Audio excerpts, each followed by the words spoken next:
you have a good time? How'd the weather turn out? Fortunately, it was awesome. Yeah, Yeah.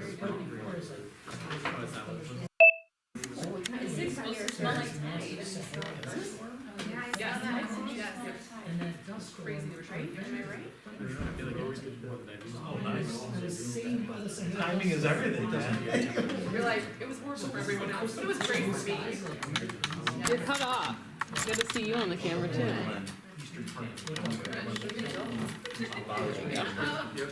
There's never thought it'd be any other way. Like, not my favorite movie. The idea of the camera was that it's a great man. I'm just gonna go with I was like, yeah, I was like, oh, these turn. Wait a minute, she's not even in school.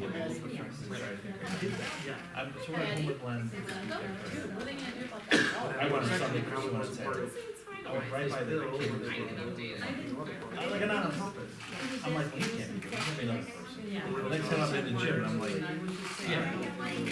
This did not give me the option. It said immediate. Is everybody ready? Yeah. Alright, so hereby call the regular Board of Education meeting this June 10th to order at 6:30 PM. Please silence or turn off all electronic devices. And could you please join me in the Pledge of Allegiance? Just a flag in the back of the room.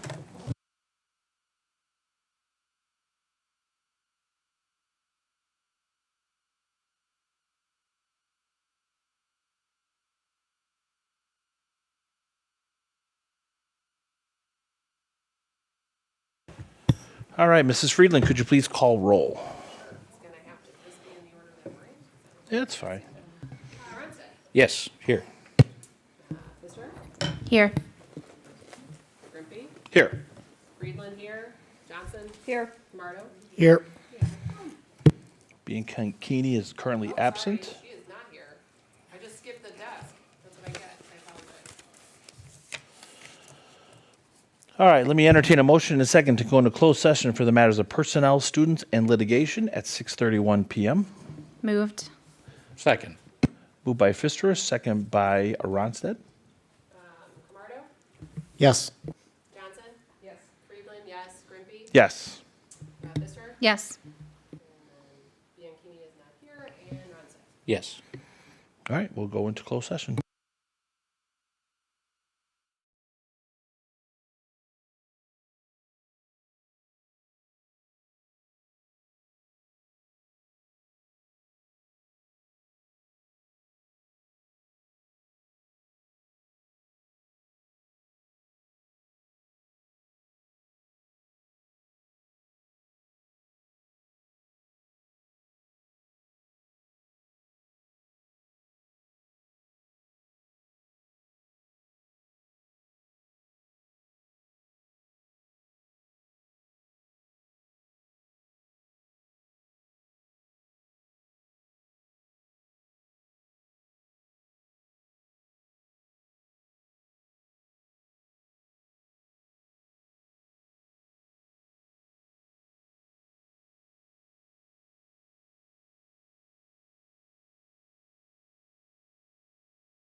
How are you? Good to see you.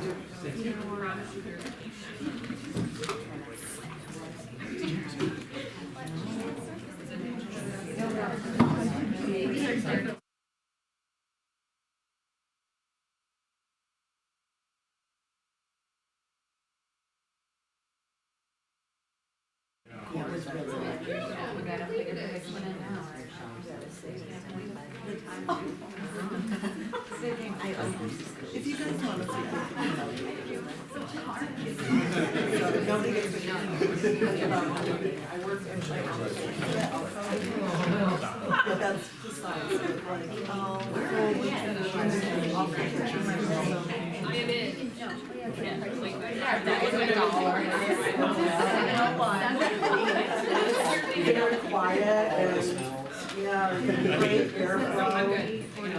It's the worst. Especially with the bucket.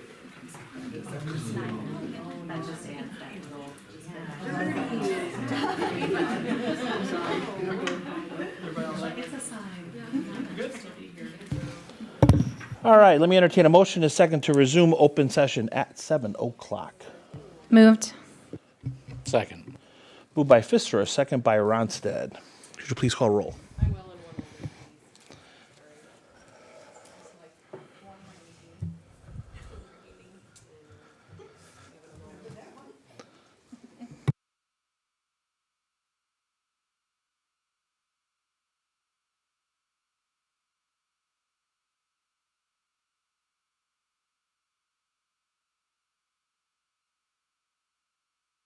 All right, Pfister, Yes. Johnson, Yes. Yes. Ronstadt, Yes. Friedland, yes, Grimpy. Yes. Okey doke. Next up is the consent agenda.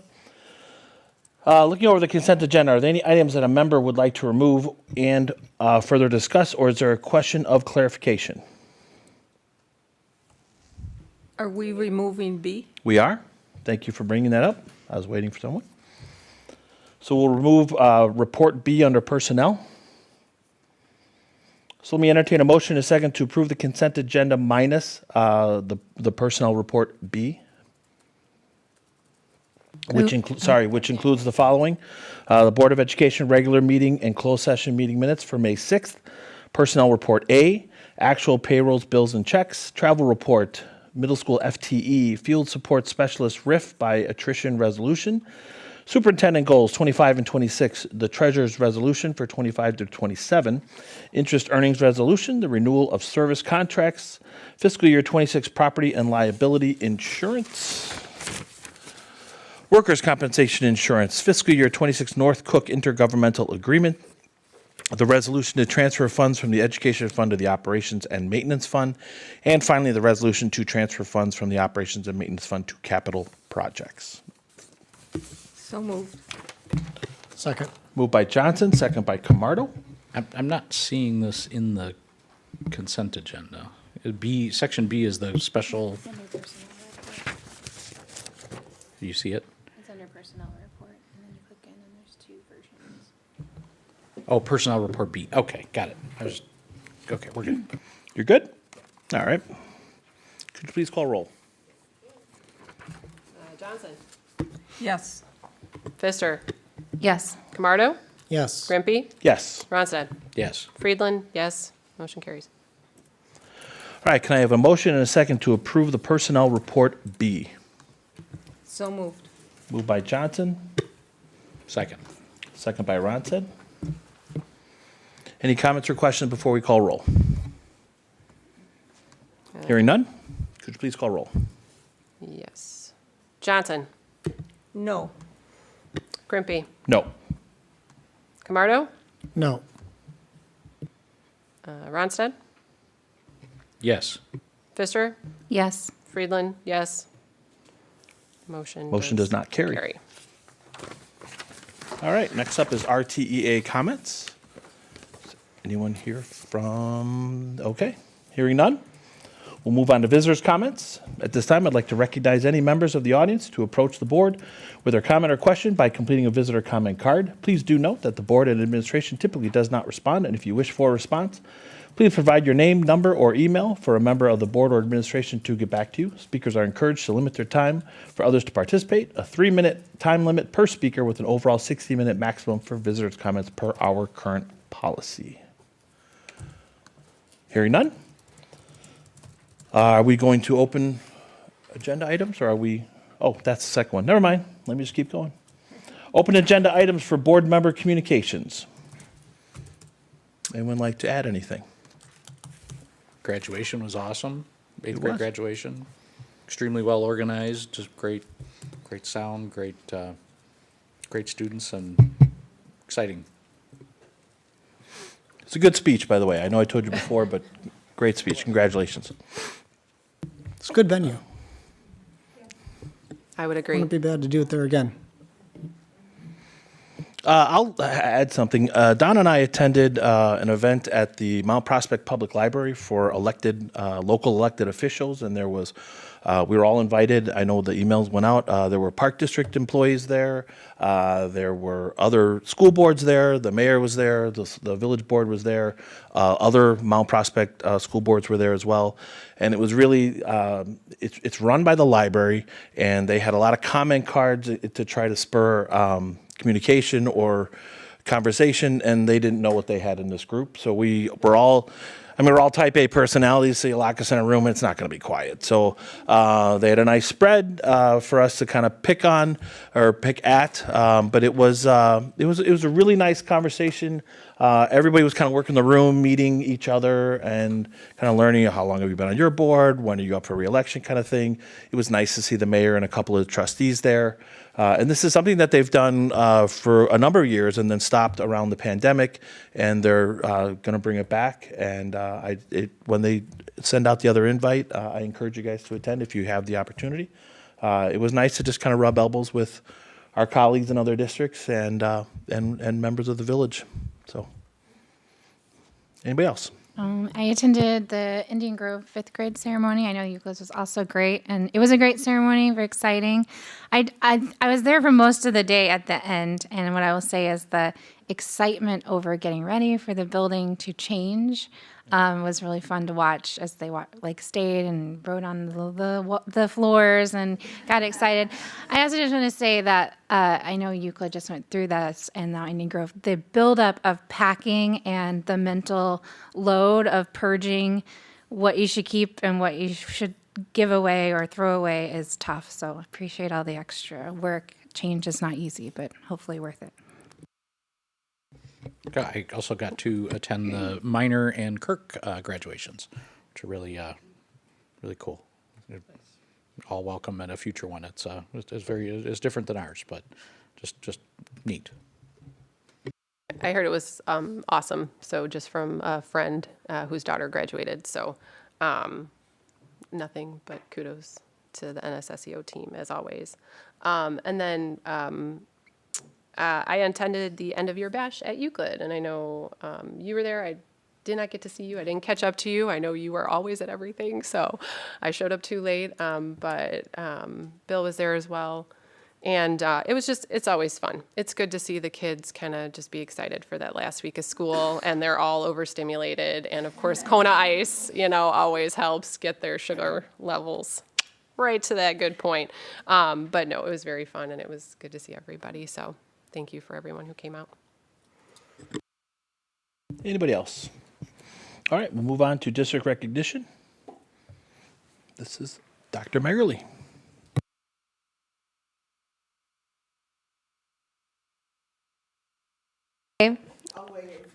Unless you want, yes. Okay, this is a different podium. That's a really long microphone. I don't know if I like that. Okay, so I'm pleased to have Jill Kirsten here tonight. She is our new director of food service this year. And so Jill began in October, which isn't ideal for food service for a school district, but she hit the ground running from day one. I don't think she really had any other option. She needed to hit the ground running. So Jill's background is interesting. Actually, I find that to be one of the most interesting things about her. She has a degree in engineering and brings a diverse background from Kraft Foods, PepsiCo, and Morton Salt. And so hiring an engineer wasn't really what I envisioned for the director of food service, and it wasn't at all what I expected. But Jill quickly proved to be a strong fit. She came to us with a solid foundation in leadership, team development, and mentoring. And she also had a strong understanding of food regulations, supply chain. I mean, everything you would think would go into the organizations that she worked for. And so those skills have already, in this short period of time, made a meaningful impact on the team. So prior to officially taking on the role, Jill had been a familiar face in the district already. She was subbing for us, and she also is actively engaged as a parent of 2 children that attend our district. So it was really 3, gosh, yeah, coming. So it was really exciting to bring another community member into our team. So tonight, I'm going to take a little bit more time than normal with the recognition because I feel like it also serves as to shine a spotlight on the kitchen, our food staff as a whole. Much of this does center on Jill's role as director, but I know that she knows that the great work that has gone on this year couldn't have happened without her team. And I know she would say that. So a couple of things to highlight. I already kind of briefly mentioned Jill's leadership. These are some of the things that she has really nailed this year. I remember Jill sharing in her interview that her goal was simple. She wanted to feed kids. Her focus was on serving healthy meals that students would actually eat and enjoy, plain and simple. And so much of what I'm going to highlight tonight connects directly back to that goal, getting more students to participate and benefit from our school meal program. And so one aspect that has really stood out to me this year is that Jill has really done a nice job uniting the team. And again, I think that takes a good, strong leader to bring the team together, especially one that works in all the buildings in the district. And so she has done a great job of emailing myself and Ryan and regularly sending kudos to a job well done for her team, whether it has been certifications that they've received or things that they've done above and beyond. Like, I've never gotten emails about the kitchen staff. So, like, that is just one thing that I would promote, but something that she does without even thinking, highlighting her staff. So then that automatically triggers an email from me, like, guys, that's great. Congratulations on earning this advanced certificate and a job well done. So I've really enjoyed that. She's taken on reinstating the Indian Grove breakfast for next year. And again, I don't think it mattered what stats we threw at Jill. She's like, that's all right. I'm gonna survey the parents. I'm gonna get it back going, give it a whirl, see how it goes. So she's not really fazed by much. Another area that has stood out this year has been menu planning. She has worked to, again, student-centered menu, get feedback from students, get feedback from adults, and do meal tastings to see what the kids actually like. What do they think about it?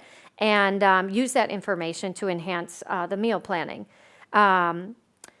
She's revamped the preschool snacks. They had been probably the same snacks for the last 10 years, so even just introducing a 2-week cycle has brought a little bit more joy, I think, to the kids because now they're seeing something new. So again, nothing drastic, but just small, minor changes to the menu planning have had good results. So just a couple of examples. I put some pictures in. So this is the crew doing some sampling. What are they sampling here? This is French fries because I received a petition from a 4th grader. Okay. That they thought it was unfair that they did not get French fries. And so I'm sure they all hated them. Yeah. So they're giving feedback. Yeah, Mr. Gaddy's in there. salads for staff has been new. So it's was piloted at the middle school, and I think it's spread into Euclid. It's spread somewhere, Indian Grove, and so that has been again a nice new addition. But the middle school staff we have been raving. Jill took it upon herself at the front end of this launch and said, "Hey, do you mind if I bring salads in for the admin team meeting? I'm launching this at the middle school to pilot. Do you care if I bring?" I'm like, "No, yes, bring food." So again, just a creative way to get the word out there and to get feedback on the product that she wants to give the staff. Here's another example of her marketing, menu planning. You can see it's probably pretty small, but on the left is the Prairie Trails pre-K menu. So you got 2 weeks of rotating snacks there. Again, it's like preschool friendly, parent friendly, kid friendly. On the right-hand side, you see the lunch menu that gives meal clarity. So you've got it easy to read. All reading levels can see what's for lunch. If you're a non-English speaking student or family, you can clearly kind of get the gist, obviously, of what's for lunch. The allergens are on there. And so it's really just a one-stop shop for families to see what's on the menu. And if you have kids with allergies, it's easier sometimes to just say, forget it, I'll make their lunch, because you have to hunt for some of that information. So just a couple examples there. Here's some pictures of the actual meals. They look great. It's a lot of food. Our kids should not be hungry. Again, some of that was just, for the board book. I also wanted to highlight the community engagement. Jill's had some themed days this year. She's had some partnerships with organizations outside of the school and those in the school. You've probably heard me say once or 10 times about Jill's cookies, if you haven't. I love Jill's cookies, but they show up at various events, kind of like through the catering. A teacher had a meeting here for the Link Coalition and requested, I'm guessing, a tray of cookies for that. And so Jill has been great about really serving up whatever people ask of her. A couple of the partnerships, the Fuel Up Day, you guys know that. We have that every year.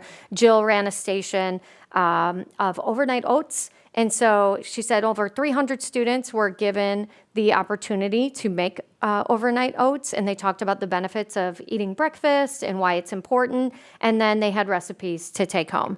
And so our kitchen staff really had not been a part of like teaching, and so for them to, the food department, to do that was really, again, a great community builder. And then Jill has also worked with Mrs. Harvey and her special ed students come down to the kitchen, and Jill puts them to work either making salad snack baskets or packing field trip lunches. They love that opportunity. It sounds like they even made their own salad, the Brew Crew salad. Yes, they requested that I make salads with them. Yes, bacon, broccoli, chicken, cheese, and croutons. I mean, what else do you need? Containers to go. Yeah. And then just a little bit of data here. On the left, you have the average daily lunches served from last year to this year. You can see on the left, when Jill started in the fall, the daily lunches were on the low end, so she had to work really hard to bring that up. Over 100 more lunches served in a day compared to fall.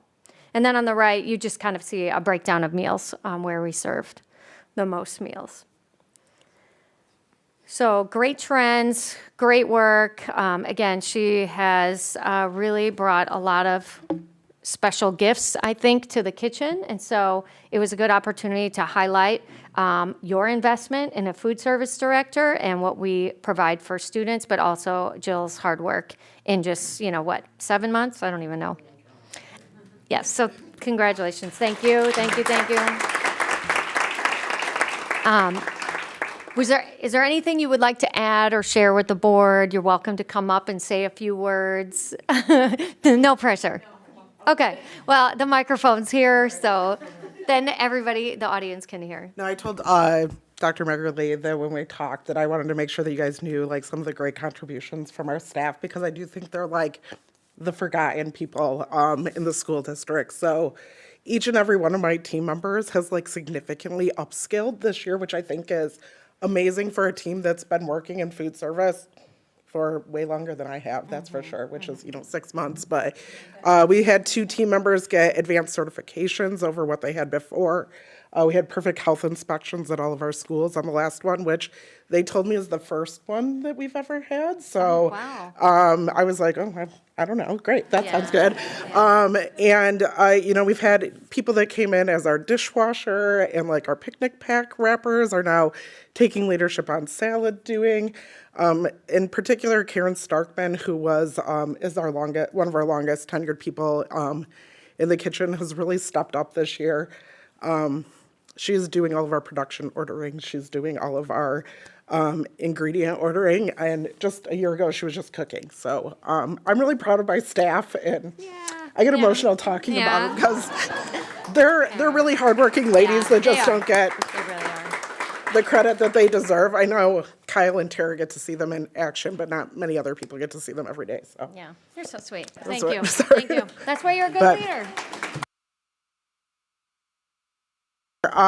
We are going to get, what I'm really excited about, as long as Ryan gives me the okay, is we were going to get a new entree salad bar. We've already talked about it, so I'm not surprising you, with the rest of our Healthy Meals incentive grant money that we had last year. So it seems to be, we've surveyed the middle school students, especially our female population, are really excited about an opportunity to have fresh, healthy food that's not processed, moving away from some of that, to give them some more options at lunchtime. So I think that's going to be a big hit, and I'm really excited to rolling that out next year. Yes, So excellent. Ryan did tell me no that I could not purchase the $40,000 magic salad dispenser that my team really wants, but if anybody wants to make a donation, we will take it. So You might get the staff to come around on that. I know, yeah. So Sounds magical. All right, thank you. All right, thanks, Joe. Thank you.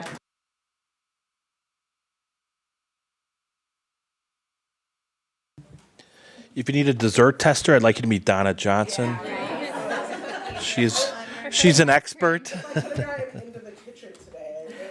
I was going to ask, but I thought that was not right. Hey, come to the board meeting, but you got to bring cookies. Awesome. Thank you so much. Next up is new business, education services. The admin team is up. District and building end of the year report. Don't get comfy. I know.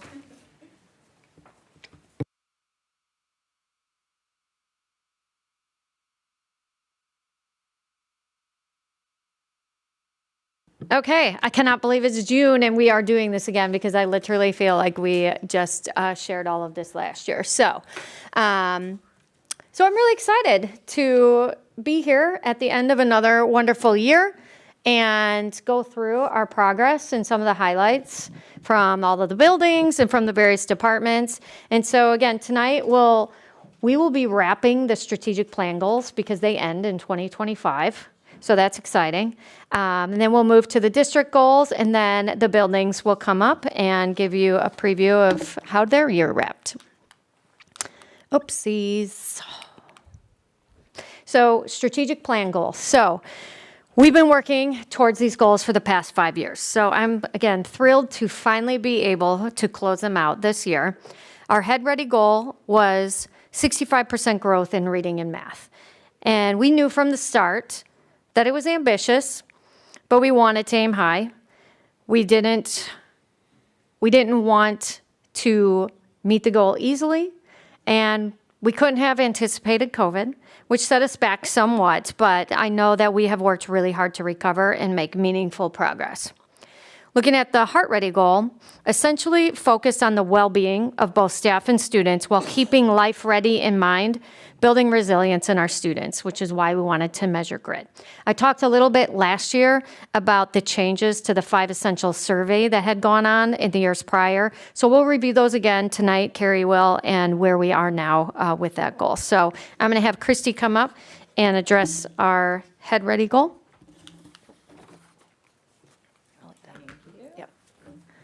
All right. Well, Dr. Megerly challenged us all to be brief, and you know I'm not good at that, so I will do my very best. But I wanted to start, I think it was you, Mr. Camardo, last October, you talked a little bit about what do the buildings do with the data? When they get this data, when you give this data to them, what does that exactly look like? So I wanted to take just a moment on this first slide today to kind of model for you what we might do at a district level or at an admin meeting as we're looking at this data, and then in turn what our principals may do looking at this data with their buildings. So I'm going to walk you through a little bit of a protocol. It's called a Notice and Wonder protocol, and it's one that's very common for us to use when we're reviewing data. So bear with me for a minute. When I start looking at this graph, I notice a lot of things. I notice that it's showing growth. I notice that typical growth is around 50%, as evidenced by that purple line. And I notice that our strategic growth target was set at an aggressive 65%, which is evidenced by that red line. Now that I have a basic understanding of the graph, I'm going to pay a little bit closer attention to the subject areas being represented. The first thing that I notice is that our math scores are significantly higher than our ELA scores. I notice that all of our math scores met or exceeded our strategic target. Wow. After silently celebrating those amazing math scores, I'm going to look a little bit closer at ELA. I notice we're struggling to hit that typical growth target in ELA, and we have not come close to that strategic target. I notice that our younger grades seem to be showing slightly more growth than some of our upper grades. So now that I've captured my observations, I'm going to begin to ask myself questions, and I'm going to move into that wonder part of the protocol. Starting with math, what has caused our math scores to skyrocket? Is it our new curricula? Is it the way our teachers have adjusted their instruction to be more conceptual? Is it the targeted PD we've had over the course of the last several years in math? Is it the increasing levels of discourse and dialogue in the math classroom? I'm not exactly sure, but I'm sure that the shifts we have made are being effective, as evidenced by our scores. I wonder, how do I quantify that this is working? And I also wonder, why are our sixth grade scores, while still very strong, a little bit lower than our other grades? Is this something that's a pattern, or is this just a one-year dip? I make note to monitor this over the coming year, but all in all, I conclude that math is looking pretty good. Then I allow myself to focus and go to ELA, where I have a lot more questions. First and foremost, I wonder, why are our second grade scores higher than the other grades? What are we doing in early elementary to produce these scores? What can we potentially carry into the other grades? I also start to wonder, is our curriculum meeting the needs of our students at this time? I wonder, how did the interruption of COVID impact our scores in 4th through 8th grade? And I wonder if we're seeing our way out of this in the younger grades. As you notice, I haven't brought any answers. You see, this is the process of notice and wonders, and it leads me to several hypotheses. But these hypotheses, when generated by a team, lead to the development of annual school improvement plans. So I modeled this process for you today to show you how buildings use this data. Data don't tell complete stories, but they prompt hypotheses and subsequent actions. So the actions you're going to hear about today from our building leaders, they all began with a process similar to this. So just as this data will lead us down this path again this year in the development of our goals for next year, this occurs at all levels of the organization. I won't make you suffer through another notice and wonder in my next few slides, but I'm going to spend a moment just showing some trends in both achievement and growth in the areas of math and reading. These are the data points that are reviewed annually by our admin team to make sure we're trending in the positive direction. I'm very happy to say that in all instances this year, we have met or exceeded our previous records, and this is certainly something to celebrate. So let's pause and take a look at reading. While an area of relative weakness in relation to our strategic target, our reading achievement continues to be high. Our median percentage is at 63%. This means that our students in River Trails are outperforming 63% of other students in the nation. In regard to growth, while not yet meeting our strategic target of 65% of students meeting their growth targets, we are trending upward as evidenced by that red line with the positive slope. And we have hit our personal best performance level at a 51% conditional growth this year. So our growth trend line is moving in the positive direction. In math, this is an area of strength in relation to our strategic target. I am so proud of all of our teachers, all of our administrators, all of our students for the growth in math. Our math achievement continues to be high with a median achievement percentile of 73%. In regard to growth, we are meeting and exceeding our strategic stretch target at 65%, and we continue to trend upward. We have hit a personal best growth level at 82% conditional growth this year, and our growth trend line continues to move in that positive direction. That's definitely something to be commended. And last but not least, while not a strategic goal, I would be remiss not to celebrate the exceptional performance of our multilingual learners. Prior to last year, we typically had about 35 students that would exit services by their scores on the access test on an annual basis. Last year, we were absolutely thrilled to significantly increase that number to 45. But this year, we blew that out of the water and we exited 72 students in our multilingual program. This is a district record. We have come to the board several times over the last few years asking for additional staffing and resources to support us in strengthening our multilingual programs. We're happy to report that we are finally seeing the fruits of our labor. As we continue to expand the support services in the middle school while maintaining our collaborative teaching model in the elementary, we hope to see our scores continue at this level in coming years. So I'd like to close out my section on our academic goals of this presentation by expressing my gratitude to our administration and to our teachers for their excellent work in executing their school improvement plans this year. These results do not happen by chance. They come from clear goals, common expectations, and intentional moves. Helen Keller said, "Alone we can do so little, but together we can do so much." And tonight you're going to see that come to life. I'm now going to turn it over to Dr. Cohen, who's going to share some more exciting information regarding our Heart Ready goal.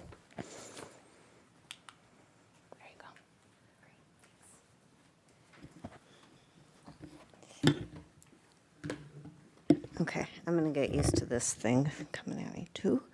Okay. So it's my pleasure to take over and talk to you about the social emotional data that we have collected. You've heard me talk before about 5 essentials and Panorama. I'm really just going to highlight some of the big takeaways and some of the changes that have happened. For the 5 essentials, the big takeaway that I want you to know that's different this year from previous years is the norming has changed. So they renormed it for last year. So we're really able to look at trends now for 2 years moving forward. So that's really changed things just a little bit.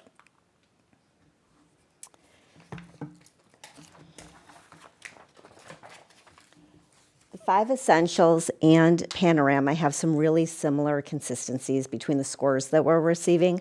Similar to Panorama, students report that school is a safe place, and they report a good relationship with their teachers, both in Panorama and in the 5 essentials. So it's really validating that. Going a little deeper into the 2-year trend, we're able to see this chart breaks up the supportive environments subtopic by building, and we're able to see evidence of good growth across both subtopic, across the entire subtopic for all buildings. We see student-teacher trust and safety do come up in Panorama. 5 essentials can go a little deeper into more detail in areas such as academic personalism, which is where students report that teachers connect with them in the classroom and support them in achieving their academic goals. And for peer support, that really means behaviors that students perceive as important for academic achievements, such as studying, doing their homework, good work ethic. So this was very exciting to see. Now, switching over to Panorama, which is more of a holistic big picture of how students and staff are perceiving the work environment and belonging. I'm not going to go into, I've come to you before and gone into detail on what these are and the different subtopics and what they mean. What I can tell you is our data looks good. We're very consistent with Panorama. Kids are reporting that they feel safe, they're connected to teachers, they understand the importance of their work and they take it seriously for the most part. Instead of going into each subtopic, I thought that this year's a little different for us. we had a really squished, busy calendar. We didn't have the days off that we typically had. We were go, go, go. And so we really wanted to look more into how did kids handle that and how did staff handle that. And so some big takeaways that we wanted to bring to you today, or that I wanted to bring to you today, is we offer a lot of support. We offer support with technology, with Alicia's department, resources. We get teachers' feedback and students' feedback, and we take that and we go with it. So different committees, really making sure that teachers have, if we bring them the SEL curriculum, that we're checking in with them. How do you feel about it? How is it going? And they recognize that and they appreciate that. Staff are still reporting that they're in a good place. We've really focused a lot on systems across the board. So as I've worked with SEL departments and I continue to work with the administrators in planning for next year, we're using this data in our SEL meetings in planning for interventions. And you'll see some of that later on with some of the building presentations. But this isn't just a one and done. This is data that we're really using to make sure that staff are doing okay and that they feel they're reporting that they're doing well, and that we're using that data to make sure that we're targeting any interventions that students might need. The other exciting part for this year, although the calendar was squished and we were incredibly busy, Euclid had a beautiful building, and staff across the board, I would say, would have appreciated that. The nice part about Panorama is there is an open-ended part where students can give us a bit more detail, and so can staff, for how are they doing? What are some areas that they really appreciate? What are some things that they would like to see more of? For the most part, they really appreciate that the administration across the district supports them and really trusts their staff. They also always appreciate the fun activities. The administration works closely with them to make sure that there's some fun as much as possible, and they do appreciate that, and that came up. Things they would like us to continue to work on is continuing to check in with them, considering the importance of their time as meetings are being planned. They would like us to consider also behaviors and discipline, which is something that we are looking into, and just continuing to remember their mental health, staff's mental health as well. So it was good feedback that they provided. Overall, the 5 Essentials is linked currently to the strategic plan, but the Panorama gives us an extra additional layer of information. The 5 Essentials hasn't given us really the consistent data that we've needed for the strategic plan, so that's something that we'll be looking into moving forward. Panorama offers more consistent big picture thoughts, but again, doesn't give us the detail that 5 Essentials does. So having both of these data points, in addition to we're looking at discipline and attendance and health logs, we're really using it as a holistic view to make sure that we're meeting the needs of all learners. Good. Any questions with that so far? No. Okay.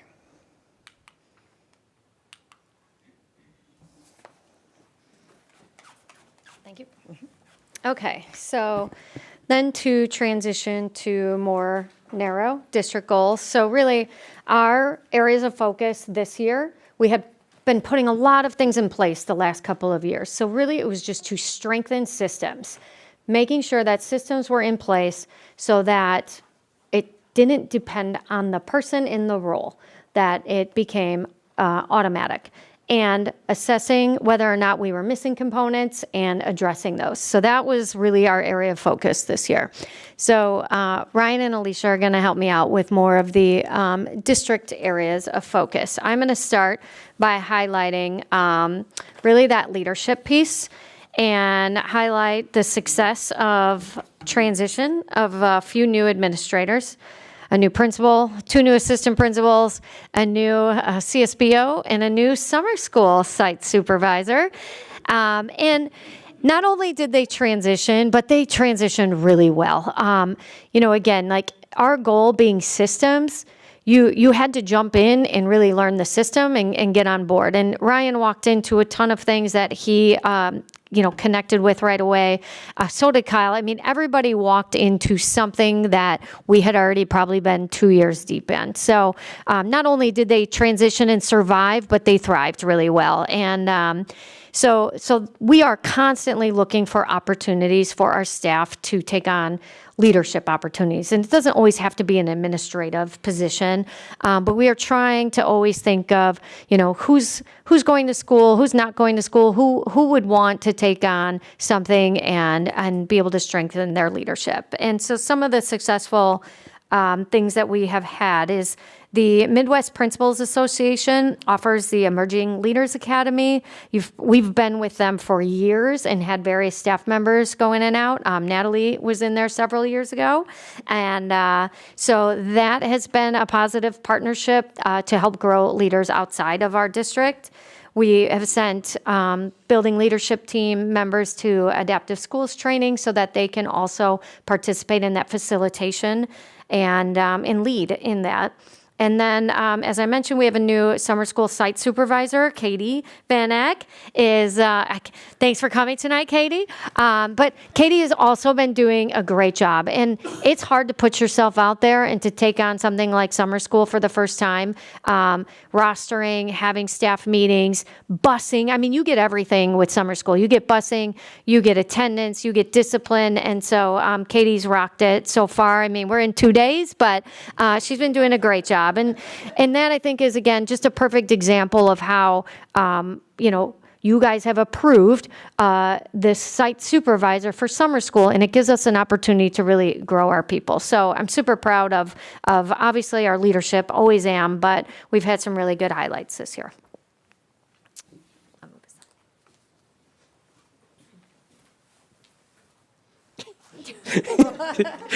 Just to continue on some of those highlights this year, with obviously Dr. Megerle's leadership and a ton of support from Ms. Reyes, it was an easy transition into the business office, kind of learning some of the systems that we had in place and then really trying to instill them. Not only was I new, but I have also hired 3 other members of the business office or people that I oversee throughout the year. So really having those systems in place and being able to bring people on board was really quite easy. One other thing that I really wanted to hit on was the grants and funding. So this year we did obviously have some huge grants. The Renew America grant is nearly $1.3 million now. Trying to finish the COPS grant from a few years ago for a bunch of different security systems, which was really quite interesting, trying to log into a lot of government, Department of Justice, Department of Energy, upon 5 other departments of somebody, and trying to log in and get that funding and get it back to the district. As well as a big one in the fall was also the transportation bid. We've already seen the fruits of some of that labor already in summer school and towards the end of the year with some of the routing and being able to look at buses and find them kind of where they're at if they're off, not on schedule as we normally do. So many different changes this year. Obviously, construction was a big one. Finishing one school, getting into another one without even knowing where the bathrooms were in that school was really interesting as well. But just overall, I think a good end to the school year so far. And with that, I'll hand it over to Ms. Dool. Good evening. I'll be discussing a little bit about what we've done for innovation and enhanced PD this year. So a lot of this will sound familiar to you, but I'm excited to kind of bring it all together for an overview. So for innovation, this year we focused on maximizing our technology dollars to amplify the opportunity for more effective and impactful technology learning experiences for students and staff. We've achieved this goal through the rollout and expansion of ClearTouch panels, the expansion of student Chromebook touchscreens, the emphasis on student tools for creativity and demonstration of learning, such as Book Creator, Seesaw, WeVideo, etc., the restructure of the technology department, and by becoming a leader in the educational AI space through the focused, intentional introduction of Magic School to our staff and students. And then I'd also like to touch on what we've done for enhancing our PD throughout the district this year. We've focused on increasing the effectiveness of our district PD programming. The high score for this component for the 5 Essentials survey indicates that our efforts were successful in the eyes of our staff. examples of our enhanced PD this year include the alignment of district PD with district and school goals, the continued expansion of adaptive schools and cognitive coaching, by maximizing our investment in NSSEO and by taking advantage of their PD offerings, by offering a collaborative math PD with D214, Eureka Squared coaching partnership with D57 and 23, a choice-based, technology-focused August Institute Day, collaborative January Institute Day, and then coming next year, we are excited to introduce a new PD platform that will allow us to enhance our PD efficiency and impact to an even greater degree and offer more choice-based learning opportunities for staff. So thank you for all of your support, particularly in the area of innovation. I really appreciate the trust and the support that you've shown for these opportunities for our staff and students.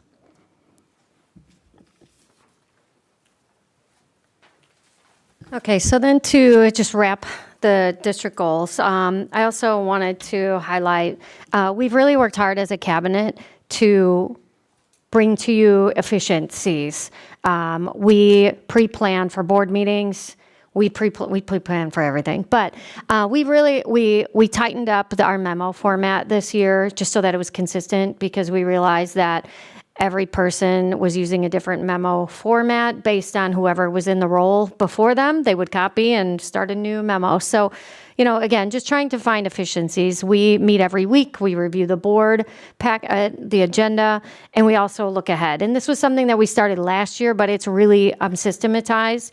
And so we are intentional about making sure that presentations that can be flexible or moved to different dates can be moved to different dates. We do not try to bring you several long presentations at one time. This year in particular, I think we've done a really good job of that, because we know you can only take so much input. And so we want it to be meaningful and we want it to be efficient. And so I think that is one area that's really systematized this year. And if I look at the whole year, we've done pretty well in that regard. Also just creating a balance of not just talking about finances at board meetings. I tried to look back 5 years to see what this presentation looked like in 2019, and I really couldn't find anything.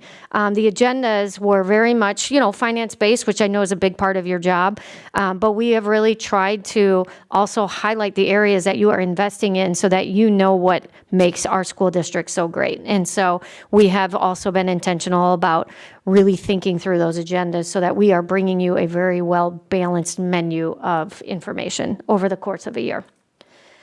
So excited to move on to the buildings. Amy's going to start with Prairie Trails. And so I reminded them that, their time with you during the course of the year is to really dig in on the nitty-gritty details. And so you did get a glimpse at one point this year of the work that they're doing. So this is really exciting to see where their work has ended up. And they may or may not discuss next year, but the focal point of today is really just kind of how did your year end up? So, thanks. Good evening. I wish I had my cardio drummers here again tonight, but you just get me. You just get me.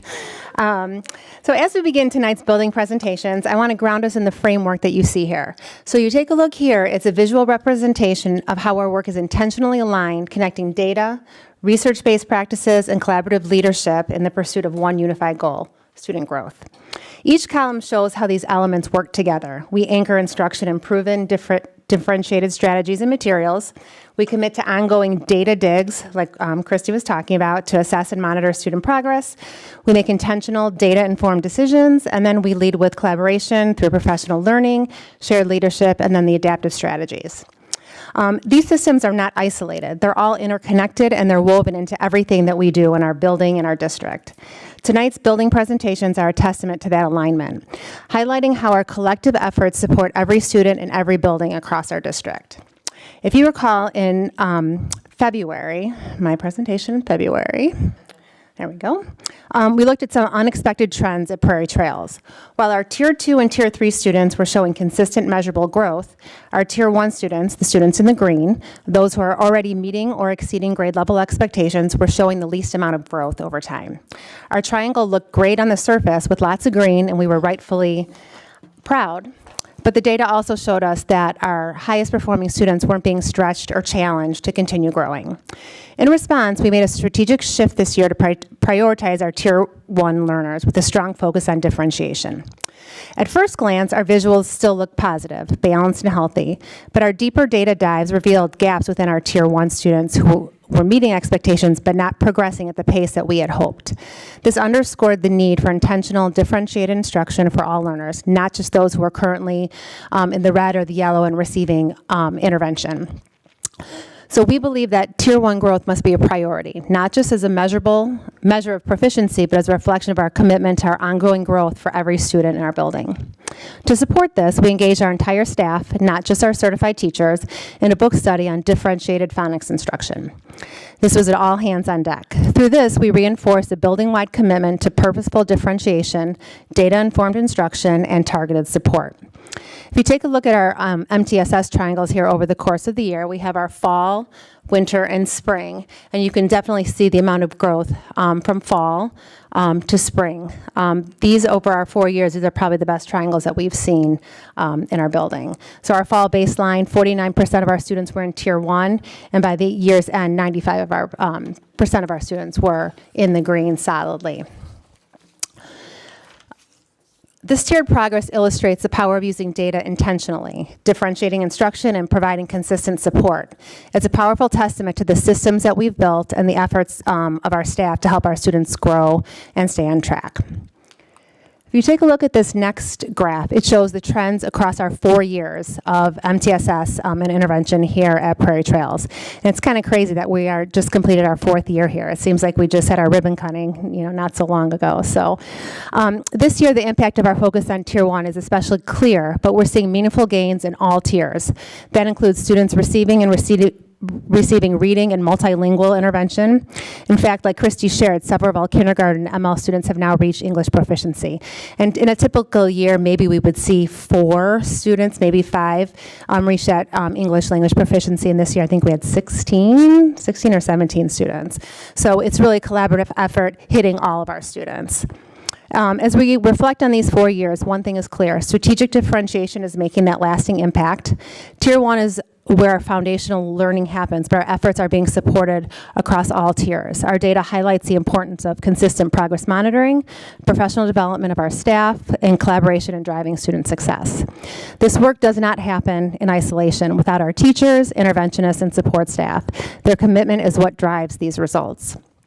Looking ahead, we're going to continue our work. We're going to continue to strengthen Tier 1, work with differentiation, ensuring every student receives the challenge and support they need day one of Prairie Trails. Together, we're building a system that supports all learners and moves them forward on their path to long-term success. Thank you. And here's Karen. There you go. A familiar graphic up top, and I want to thank Amy for that introduction for all 4 of us. Obviously, you can see we are talking about the same 4 buckets that guide our district goals. And I think one thing that I want to add for you to understand is what's highlighted is really what each principal is going to talk about. Because when we sat together, we realized, well, we didn't realize, we knew this, but in talking to all of you, if we really talked about all 4 of our buckets, it would be so redundant and so repetitive because we work so collaboratively together that those triangles you saw that Amy shared, she's sending those kids to Bill and me at Euclid so that our staff then continues the journey, and then they continue on to River Trails. And so the 4 of us work so closely together and make sure that the work we're doing, the systems we're embedding are aligned. And so what I want to talk today to you about, when we met in January, we talked about attendance, and literally a week after you left, I think I had 12 students who left the country. So yeah, but if we account for those those traveling, we're still well below 10% in attendance and absenteeism. So the attendance continues to be a rallying cry. Sarah Hogan and I look at the list every day. Is it still about that big? Literally, right, Sarah? It's like we have a visual measurement. So attendance is still doing really well, and that's because of the systems we had in place and talked to you about. I celebrated our SEL team because of the systems that they brought to us and have really engaged with our school. And then we ended talking about, I'm sorry, this is really awkward. We ended our night together talking about our academic goals with discourse, critical thinking, metacognition. And while I'm not going to talk about that third part, because Bill's going to talk about that with IG, I am going to share with you a little bit about the SEL MTSS work that's happening, that really started happening at Euclid this year, and that fed into our capacity to make sure attendance was in the right direction. I think I used this one. No. There we go. Okay, so this is a document that we're using at Euclid. IG is using a similar document, slightly different columns at the top, but similar purpose. River Trails uses a document that looks pretty much just like this one. I think that's where we got ours from. And then Prairie Trails is about to start this journey. And what this document does for us in the SEL department is it monitors the work we're doing with kids. It forces us to monitor the work we're doing with kids, both slightly informally at Tier 1.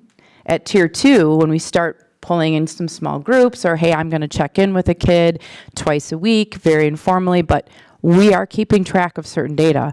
And then more formal interventions for SEL. And this impacts behavior, it impacts classroom performance, impacts attendance. And so what I want to point out to you in this document is that there are 3 specific columns that collect data. And this first one is relative to that baseline data. And you see panorama, which Dr. Cohen talked about. You see discipline, which we all keep track of our discipline information in Power School, which we're continuing to work on improving, getting more consistent with that.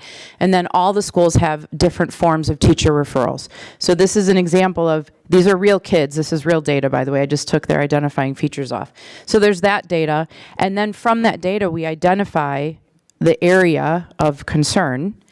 And then from that, if you go across the end, we do some interventions, and then we get more data based on that intervention that we've worked on for that student.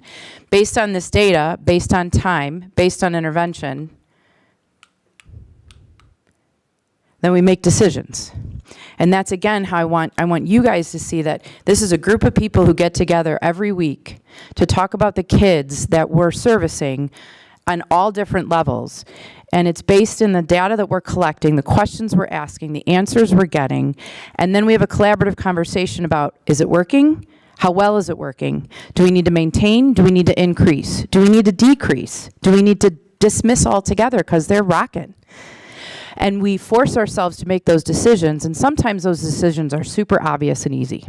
Some kids make it really easy for us to know what they need. Most of the time they don't, and that's where those stories come into place.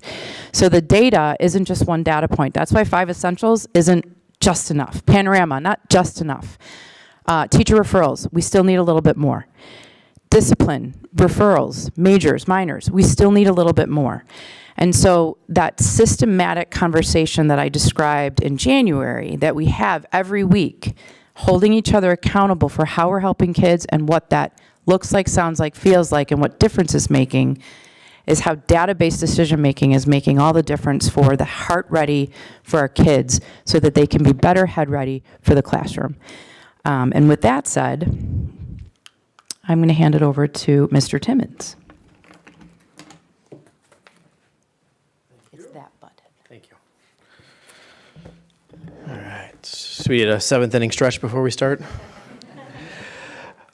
So I thank you, Ms. Daly, for that introduction. The pieces that I'm going to be talking about are common between Indian Grove and Euclid. We had a similar goal, and we're running along parallel paths in getting to that goal. So a lot of the things that I'm going to share are just ditto for Euclid as well.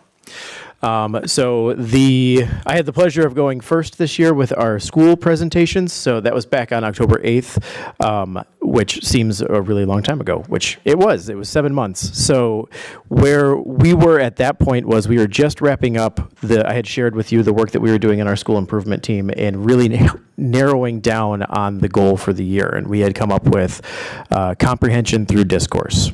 We identified comprehension being the ability to acquire and actively use knowledge, and discourse meant both in speaking and writing. I'd also shared that there were 3 areas that we were looking at specifically: the environment, which is the physical setup and how we get everything there to support student discussions and to make sure that there's no barriers in the way; the different types of supports that we offer them to be able to have conversations with each other; and then pushing them to elaborate and explain and extend their discussions. So after that October 8th meeting, we went back and we started to plan out how we were going to do that with the teachers. And our professional development plan really, the goal was to make it as cohesive as possible. Last year, I had talked about how we were starting to use Tuesdays to be a little bit more targeted and use that time a little bit more towards providing job and vetted professional development as opposed to just standing meetings with different people each week. So we really leaned into that again this year. And the goal was to create a cohesive plan where we might be doing something together in a big group on Thursday that would continue on Tuesday and then continue in their team time on that Thursday as well. That PD plan was also really important to me because I took a paternity leave in January and for half of February, so I wanted to make sure that we had a plan and we were in a good direction for when I was going to be out. So a lot of the time in October, November, December was spent planning with Melissa Naples, my assistant principal, and Mary Flessis, our coach, and really getting us in a spot where when I walked away, I felt super comfortable with where we were at. I think we had a good trajectory going, but they also had the flexibility to respond to different things that might have come up. And when I came back, I was blown away with the stuff that they had done. The focus really was, we tried to really drill it down into some very actionable things that everybody across the building could do. It was a true school improvement goal that we were focusing on just the art of conversation with what does it mean? What are the steps you need to take to be a speaker, to be a listener? What are some cues that you can use as a speaker or a listener? What are some ways that you can think, turn, and talk to your partner? Then when I was out, they really dug deeper into the alignment with the standards again, looking at the common assessments that we've had in place for the last couple of years and making sure that the things that we're doing in the classroom really are preparing the students to answer those questions. We had looked at something, the comprehension continuum, which was just a spectrum of, understanding to really using an application of knowledge and making sure that we're all over that spectrum as opposed to just focusing on the recall questions. And then really trying to get a cohesion between grade levels too, looking at the progressions and how things build upon each other and how we can build that system within the school of grade levels so that we're not reteaching the same thing to kids over and over again and teaching them 5 different ways of doing it. We can tap into the things that they already know and they're already doing. So at the end of the year, when I went back to look, there was a couple of key things that I was looking at. Number one, when I had shared my information from last year back in October, the 5 essentials, there was a specific question in the ambitious instruction category where teachers had to rate the quality of student discussions. Last year, that was the lowest rated part of that assessment. This year, it was our highest rated part. Christy had shared the access scores and the number of exits that we had across the district. Of those 72 district-wide exits, 34 of them came from Indian Grove, which makes sense when you think about speaking and listening are 2 of the 4 components on the access test. The other part are reading and writing, which is where we want to continue into next year. And then lastly, when I look at our building data, I had showed you the 2-year comparison of the goals that we had set for ourselves. I was now able to add that 3rd year, and we continue to make progress in hitting all 22 of those milestones. So we were 10 out of 22 3 years ago, 12 out of 22, and this year we're at 15 out of 22.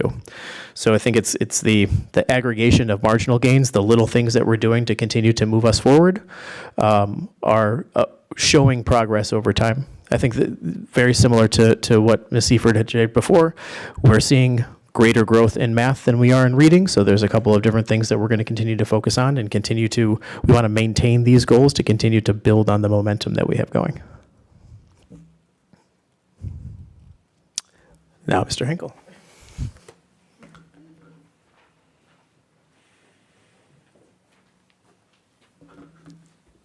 I kind of feel like that student that got called on about third in class and has nothing to respond, but they already took my answer.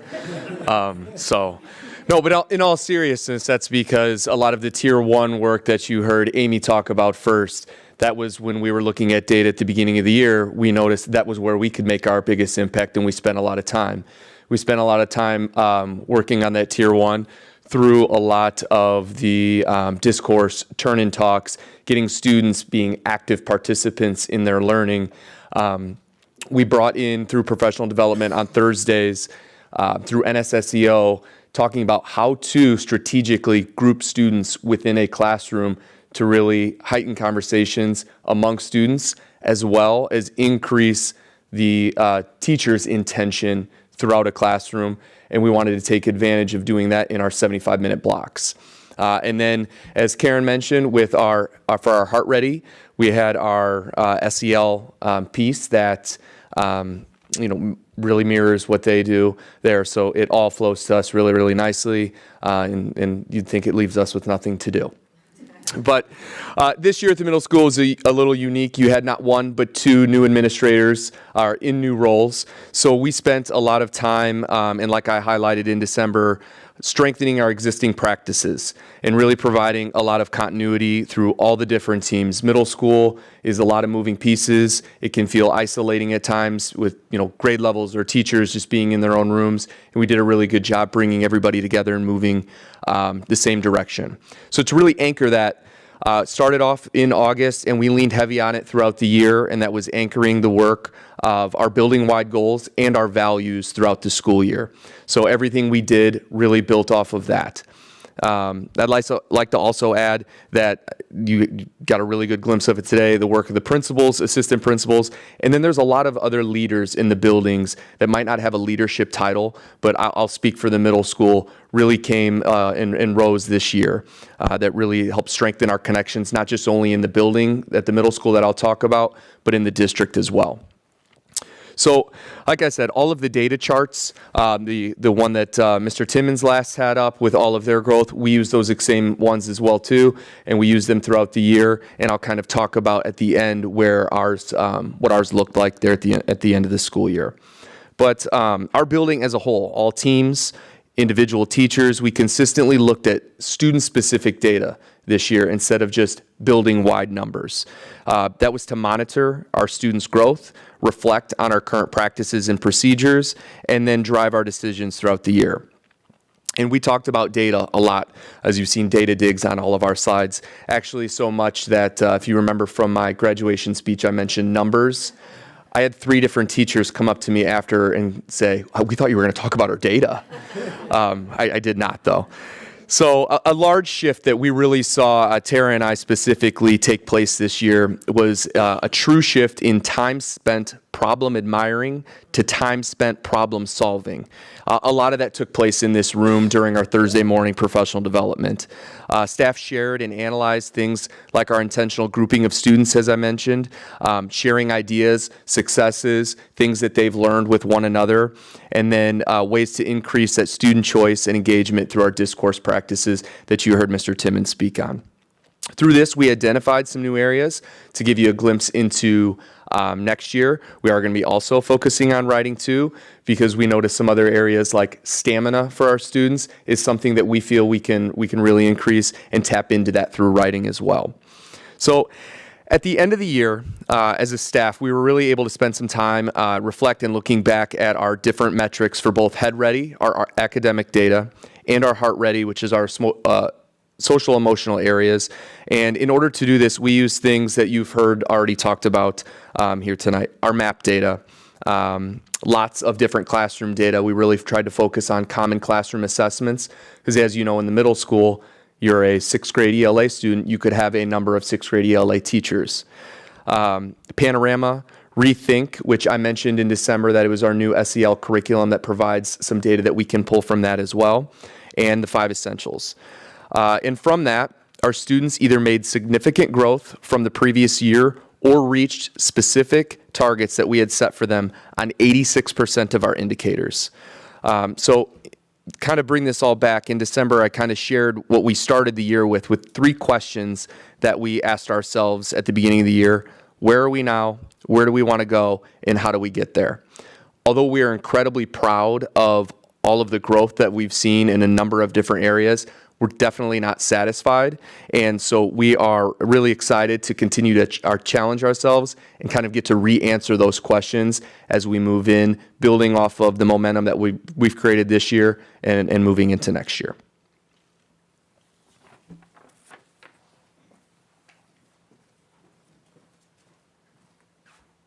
Okay, what's next? Not tonight, but in the future. So yes, we're all preparing for summer, but there's still a lot of work to do this summer. Tomorrow I'll be spending the day with my fabulous admin team.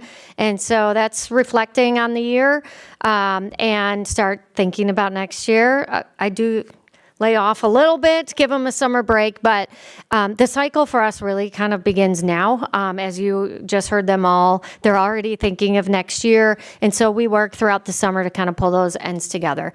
Next month, I will bring you my outline for the strategic plan for the year and the big plan for that, and so I would like to pair that with the district goals for the year as well. I thought those would marry nicely together, and then we will, get ready for September, and we have a nice long summer. So I just want to end with thank you, everyone, board, admin, staff, River Trail staff, for a really fun year, another great year.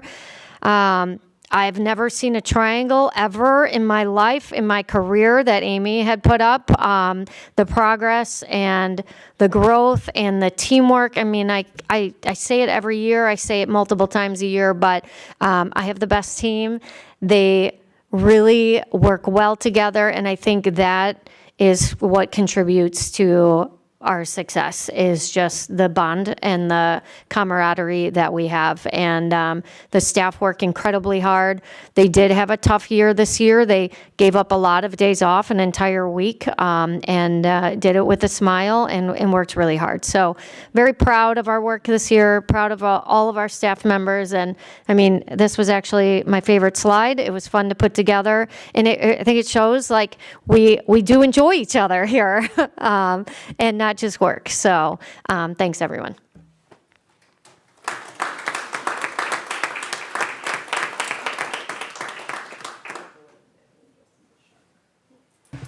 Does anybody have any comments or questions they would like to make?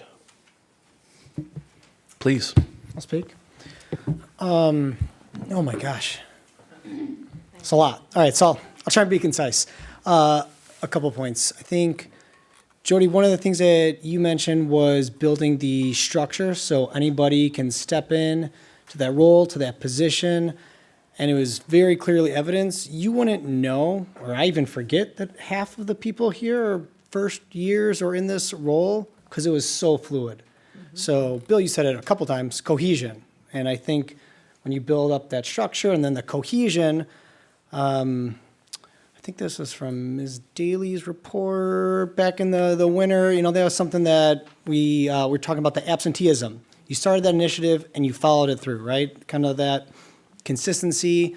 And then the structure, that 4-grid box, maybe adding to the hypothesis, Christy, why are things going up? Because everything is the same and uniform throughout. So I'm not going to answer your hypothesis questions. You will in the fall, hopefully. Oh, okay. So whenever you got a chance back in the fall, put that slide up again with some answers. And that would be great to review. So I think a fantastic job by everybody. Very impressive work. Prairie Trails, a little concerned last year when 3 years in a row, we started seeing a decline. It's like, that's now a trend, right? That's what's going to happen. And the complete jump up, what a relief to see. So good job on that. Now create the new trend, keep going up, and we'll all celebrate, because I think 3 years ago, Carrie, you had a slide, and the satisfaction rate is now 90s or above, couple hundreds on there. Hard to believe. Would you survey 1 or 100 people? That's amazing. It wasn't very good, actually. And it was, I think, Christy, maybe you presented at that time. You know, there was a lot of yellows, a couple reds, and some concerns. And I think we said it was COVID. Maybe it was, maybe it wasn't, new buildings. But whatever the reasons are, you guys figured it out, you resolved it, and you got a positive outcome here in the conclusion of 24, 25.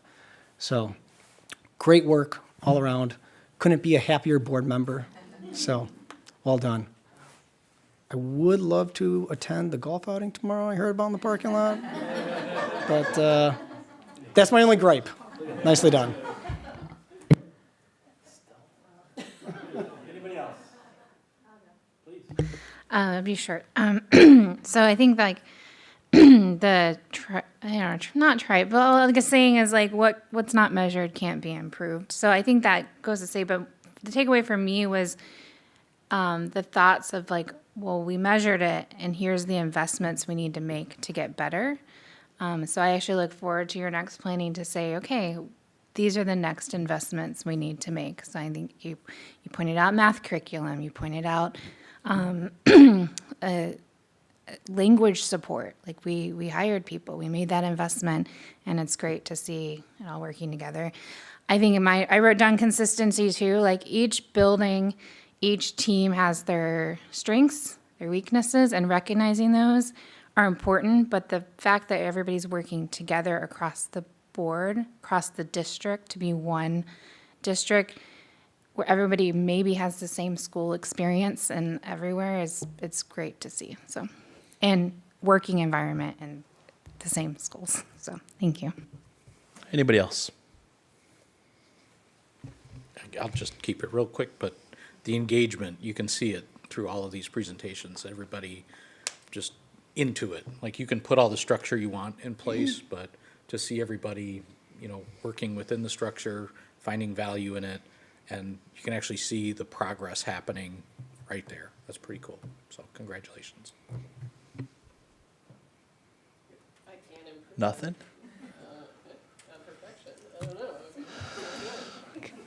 We got to give them something to aim for, right here? All hundreds? No.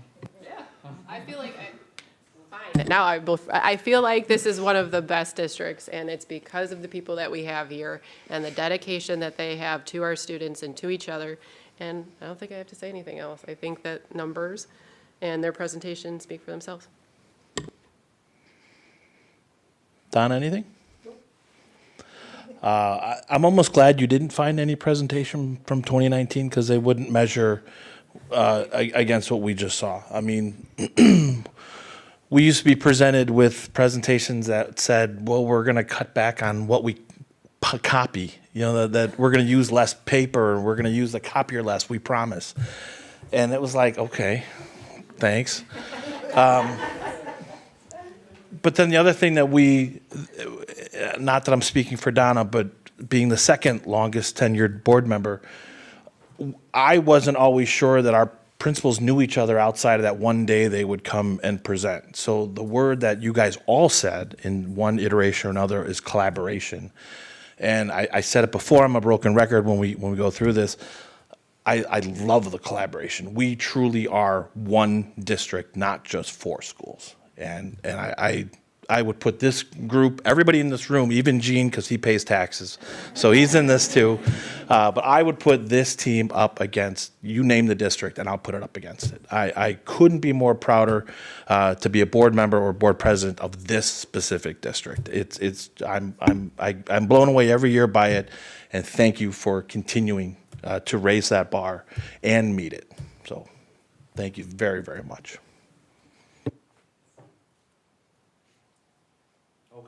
So next up. Next up. Sorry. We're going to go for drinks. If we can get through this fast enough, you know. Ryan, the clock's on you then. Ryan, you're up with business services.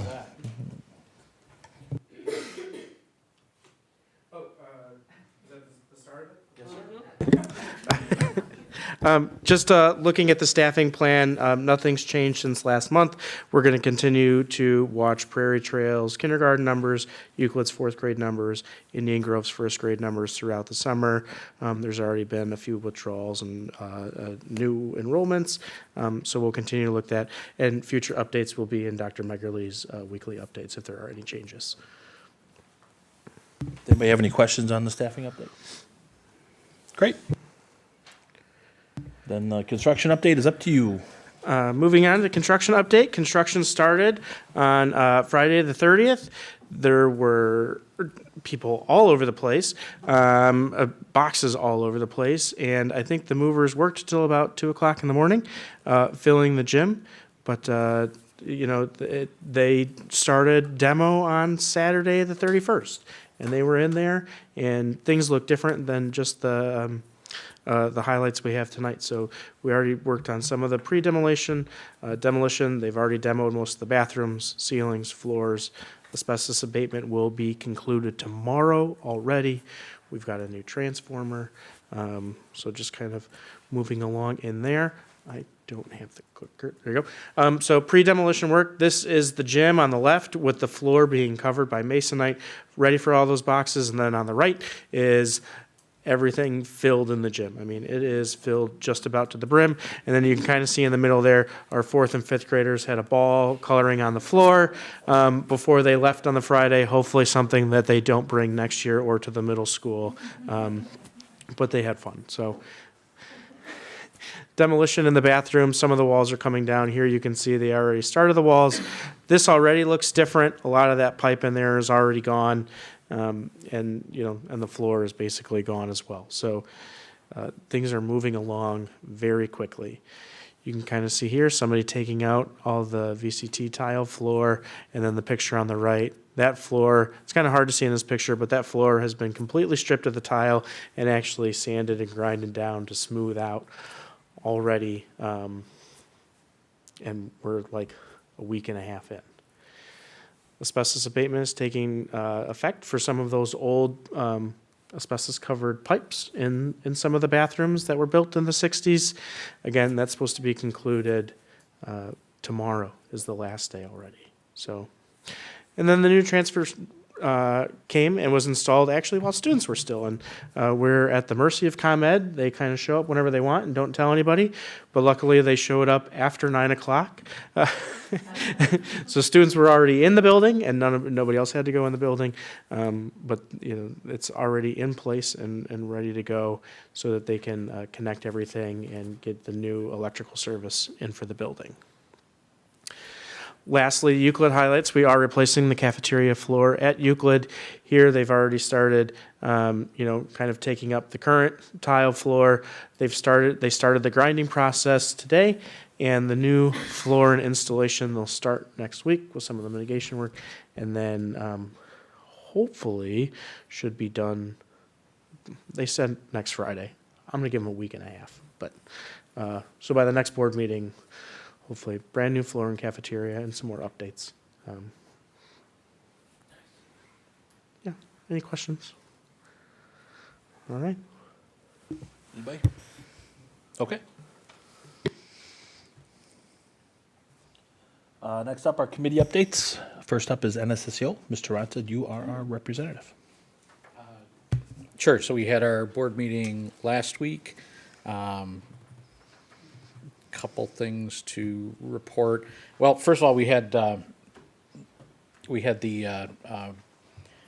raise submissions for the facilities person and Meg, and I think it kind of went around. I think there's a little bit of, I guess part of this resolution too here is trying to understand for us and for all districts what involvement or what items member boards want to have input on or a vote on or delegate, right? So, there's always going to be, there's lots of stuff that goes on. The board meetings are just as long as ours. There's a certain amount of stuff that, and I don't think it's ever been formalized here because it was just kind of handed to me, quite frankly. And, I have operated under the assumption that, I'm doing things that are, what I think is, what's best for us, what's best for NSSEO, and, bringing back kind of informational items back to you guys. I do think that, part of this process has highlighted a need to formalize that a little bit more. So, I don't know if you necessarily have the answers, but I think we collaboratively need to discuss what types of things do we want to know about. Like, do you want to get, does our board want to get involved with, raises for specific individuals? Do they want to, vote on approving dollar amounts or projects or initiatives or what? Like, I don't know. And I think that, we can kind of come up with some suggestions, but I think we need to, just figure that out. And then, we've talked too about just structures, right? So, I'm very knowledgeable about what's going on in SSEO. I go pretty deep on it. So, but think of it as not me here. So, what do we want that, and all of us not here, what information needs to come back. So, this policy came through, I think it was some of the high school districts that suggested this resolution. I mean, I'm fine with it. I think that's, if there's something specific that you want input on or to vote on, I have obviously no issue. I'm representing us on, on our behalf. Yeah, so there's that. Go ahead. I was just thinking while you were talking, do you want to maybe put on as a future topic this, the whole notion of how to make decisions and what input, which would give folks an opportunity to think about what to have input on? And yes, I mean, the resolution was something that some of the member districts had passed last month. I wanted to bring it for your attention, for your information. We could go either way. It could also be board agreements, but I think maybe minimally, it's just for information or discussion. But I think maybe a future topic, we can sit down and figure out what are the right questions to ask of the team, and then to give you or whomever the right guidance. Yeah, no, I think that's I would definitely support that. Everybody else okay with that? Yeah, so put some thought into, like, what do you want input on? You want, I mean, we approve the budget, right? We get a presentation on things. I've tried to give, more information, and I'm also just with NSSEO been trying to, get some more information in a structural way through here, because, it's going to differ from every person. So again, I'm thinking like structures. So we can talk about that. I just, I agree on a future topic. I think the same, I don't have a problem with the resolution. I just think it's a good starting point. I think it's a little vague, right? Yeah, for sure. So maybe as one of the things, we have lots of agreements, but then we have our board agreements. So having an SSEO board agreement of all the things they're going to report out, or at least provide to the boards, would be good to have. I also think it would be nice if they, I do read their email, but that's more of events and what's going on in the school. It would be nice for them to send a recap to all the boards to read it, so it's not. Well, Meg does, or I should say the NSSEO superintendent does a similar weekly board update. Right. So, I mean, part of that discussion can be, do you want to be on that? Yeah. Okay. I mean, I don't know. It's not, we're not hiding it. Yeah, I mean, it's no, just, no, I think it's just again, it kind of goes back to how much data do you want? Because it can be a lot. Right.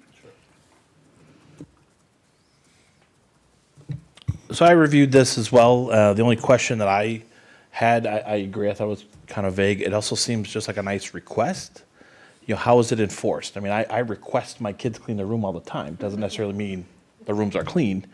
So unless... I don't honestly know what they were kind of getting at with this. I mean, maybe there's, I don't know, maybe there was an assertion that wasn't happening. And I'll be honest with you, I think some of it was a little directed at me. But I mean, I don't think I've done anything over there that would misrepresent what our objectives are here. So I agree. It is kind of vague. It does, it memorializes what I think we do anyway. But I think, again, it's the process in which we do it. So right now, I think we delegate a lot of that authority to the NSSEO rep. I do think that we need to think about it a little bit more in terms of structure and again, saying what specifically do you want to have input on? Sure. And I do And think. I would agree. Yeah, and one of the topics, that came up, and I've kind of got another suggestion on this as well, is that, so to kind of kick this conversation out, we did send out this request for Meg and the facility director's increase. Okay, so that, just to talk about process, and this is how a little insane it is, but we have to talk about it. So, we as a board, NSSEO board, we met, closed session, we, beat it up, talked about it, did comparisons, okay, and then we thought, well, normally we would just vote on it. Like, okay, we think this isn't, just like we do, right? Exactly like we do. We compare other districts, we ask certain questions, and we said, well, okay, we're spending money, this has been an issue, let's send it out to all the board members. So we send it all out to all the boards. So now we're getting, 8-member boards times 7 members, so 56 more people involved, and saying, do you have any input? And I got some input back. And there's a lot of, there's a lot of data that's in there but not, right? And everybody looks at things differently. So I know, some people are asking, well, how many buildings? How many, what's this? What's that? And, and you honestly, you can go on forever, right? Like if you're trying to do a comparison of how much this person should get paid, you can say, what's the benefits? What's the shape of the buildings? How many direct reports? How many, but that's it. Like, do we want, again, how much data do you want? And that's I think what we gotta hash out. I do think that one thing that was really, that at least I saw that was frustrating with that kind of comparison is something, I've been on a school board for more than 6 years now. And every time we get a compensation analysis, it doesn't tell the whole story. Well, true. Not one. Okay, and really what I've been thinking about is that, and I don't know honestly if this would cause more problems or if it would fix something, but I don't think it would be a terrible thing to have a board policy or some kind of say that when we get those analysis, we want to see them in like either a full comparison or maybe a total cash value, okay? Because some of those things are different. There's different benefits, there's different days off, there's different, it's really hard to say, this person's getting paid this, and you compare it to all these other, and everybody can kind of pick and choose what data they want to pick at to either, sort it out. And that's also a problem with our other member districts, because everybody else does things a little bit different. Every single one of the member districts at NSSEO compensate a little bit differently. So while we might say, oh, it looks fine, another district might be like, oh, well, they're getting this, and I'm not getting that. And that causes problems. But, and I've tried, with my leadership at NSSEO, which, by the way, I got Deb McAtee from District 21's taken over as board president. But I have tried really hard to, make it more transparent. So I really, starting with Meg's with Meg's contract, I was very vocal about, let's put the money in the compensation. So get the benefits to mirror the teachers, and that's where the money is. And, I thought I was doing a good thing, making it more transparent. But again, what I said earlier is that there's money in other places, okay? And, I think has caused some contention. And I think it's the same thing with the facilities person, and the same thing with the CSBO that we hired. And everybody is looking at it right now. All the member boards, all the superintendents, everybody's trying to figure this out. So I don't know. I maybe would be open to, I'd be open to some kind of policy or some kind of directive to say that we get cash value of compensations going forward if we're going to do comparisons. That was the number the concept I came up with. Well, I'll give you an example on the facilities manager. So I was out with other board members. 2 of them happened to be on NSSEO. One was a former NSSEO person. And my question to them was, our last meeting, we approved the budget. Mm-hmm. So now this market adjustment, is that in the budget or is it not? Because if it's in the budget, then why do we have to approve it? If it's not in the budget, why wasn't it? And do we have to approve an amended budget? And I got 2 different answers from those 3 different people, from those 3 people. So that's part of the issue, that where's the consistency in the information? Yeah, I agree. I don't know whose fault that is. Honestly, I don't know the answer to that. Like, I'm sure we've discussed it, and I'm trying to recollect what the answer was, but I don't remember. I mean, I think they said that there was like, they budget a certain amount, and maybe it's, I don't know. And I don't know, like, how, like, there's also a question of how much bureaucracy or how much control do you put to allow for, we asked the same question of Meg that we asked to Jody. Does anybody need a market adjustment, right? And Meg came back with, yes, this one person I think needs a market adjustment. So I don't know where that comes from. I do know, I think now that at least Meg's is in there, but I don't even know that. Because that's really my deciding question. And I was how to figure that out. Yeah, and I think too that some of this, it also, from a timeline perspective, we've been talking about this for months. Okay, and again, it's been trying to figure out the decision tree. Okay, so like we normally would have approved this 3-4 months ago, but we've kind of gone back and forth with Meg. We've gone back and forth with the facilities folks on more of a, hey, should we talk to our home board? Should we, my home board has this, my home board has that. I don't care. All these, or we had different people. There's some board members that were like, they don't want to know about this. They don't care. So now you guys don't have a meeting in July. Yeah. So should we put Meg's contract as an action item and the market adjustment as an action item for our July meeting, so that way it can be decided upon? And I think that's maybe one way to do it. I don't know if that's a precedent you want to set, like in the past. Well, I think until we set our resolution, whatever you want to do, whatever the it, board wants to do. I don't care. Is that how everybody wants to handle it? Do you want to prove it, or do you want to just kind of straw poll it and say, or do you want to say, Robert, whatever you, I don't know. I'd want to know first the answer to, is the market adjustment in the budget? And is the salary that is being proposed, is that in the budget for Dr. Schnorr? Because we look at our budget, and we've got our administrators and teachers. We've got them planned out for 4 or 5 years. So when we approve that budget, I want to know those answers. And until I know those answers, you could put it on the agenda, but I won't vote for it because I don't have that answer. But if we were to do it as an NSSEO update, and then Robert could get that info, it could be added to our board book. Well, then you do a straw poll. I'll do a straw poll, but I'm not going to vote for it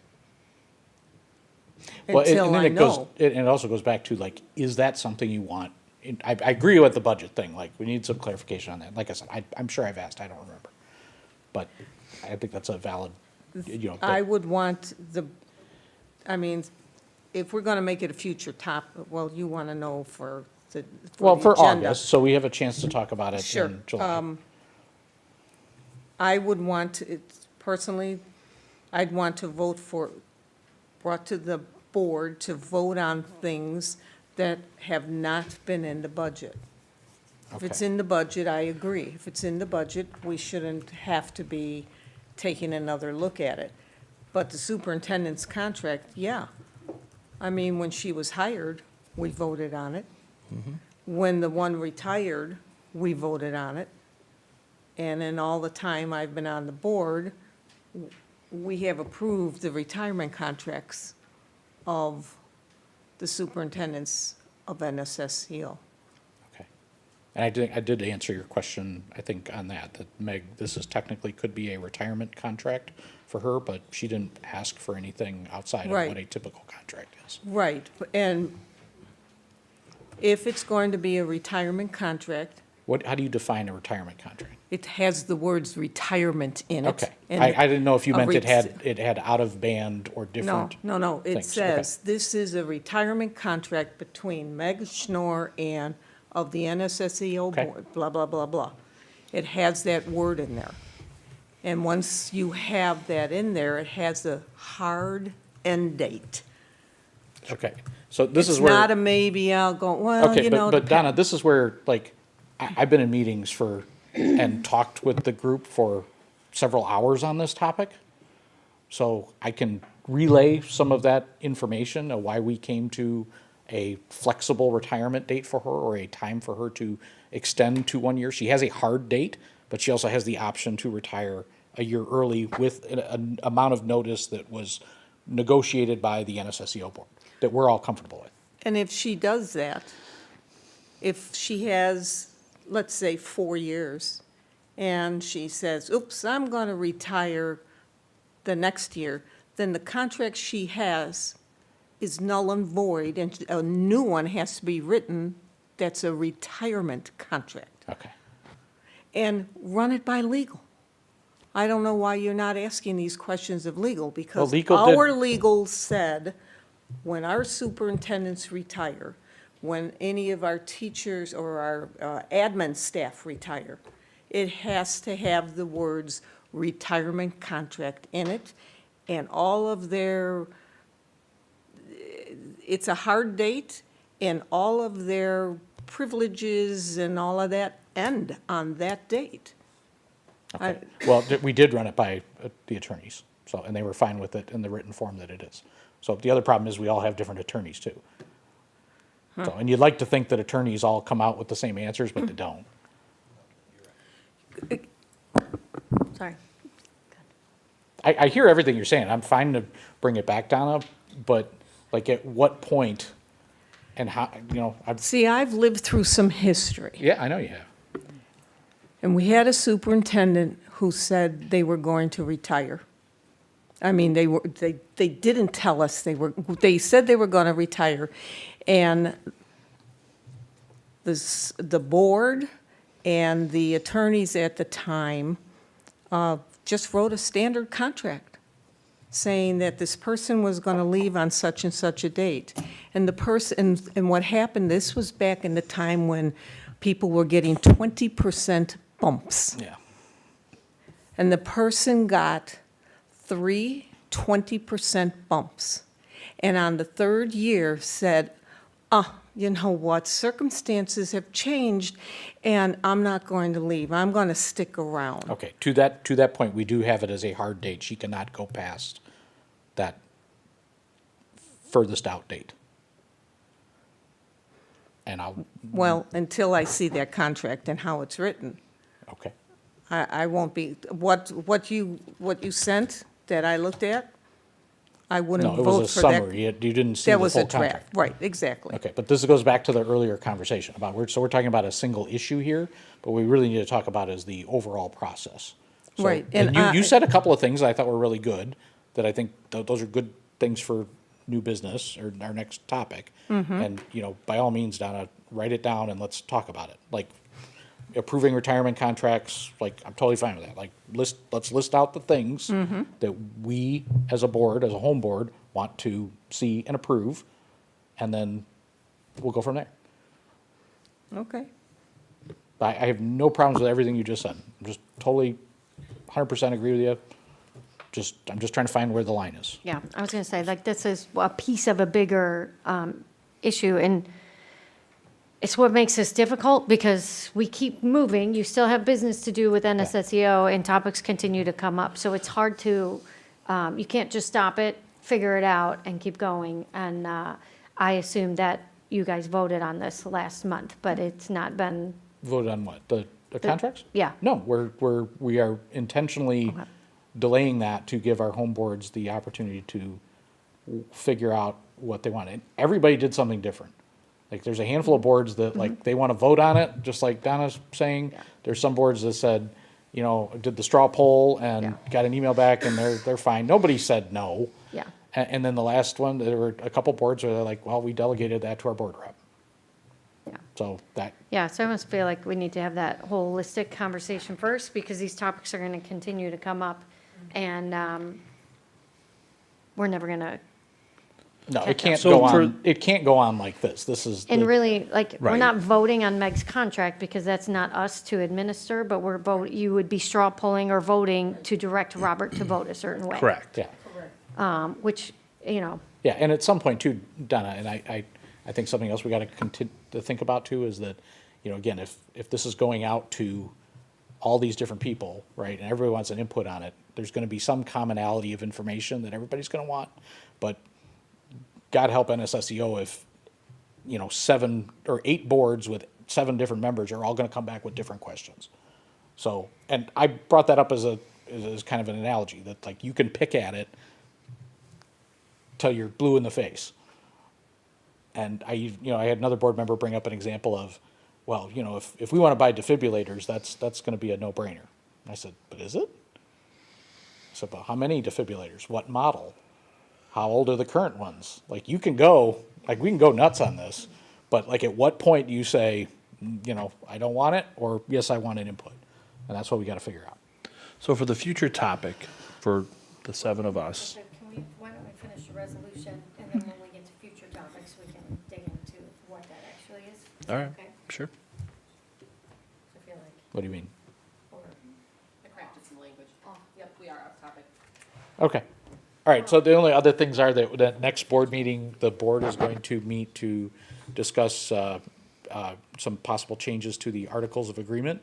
So we can send that out, so I would say same thing.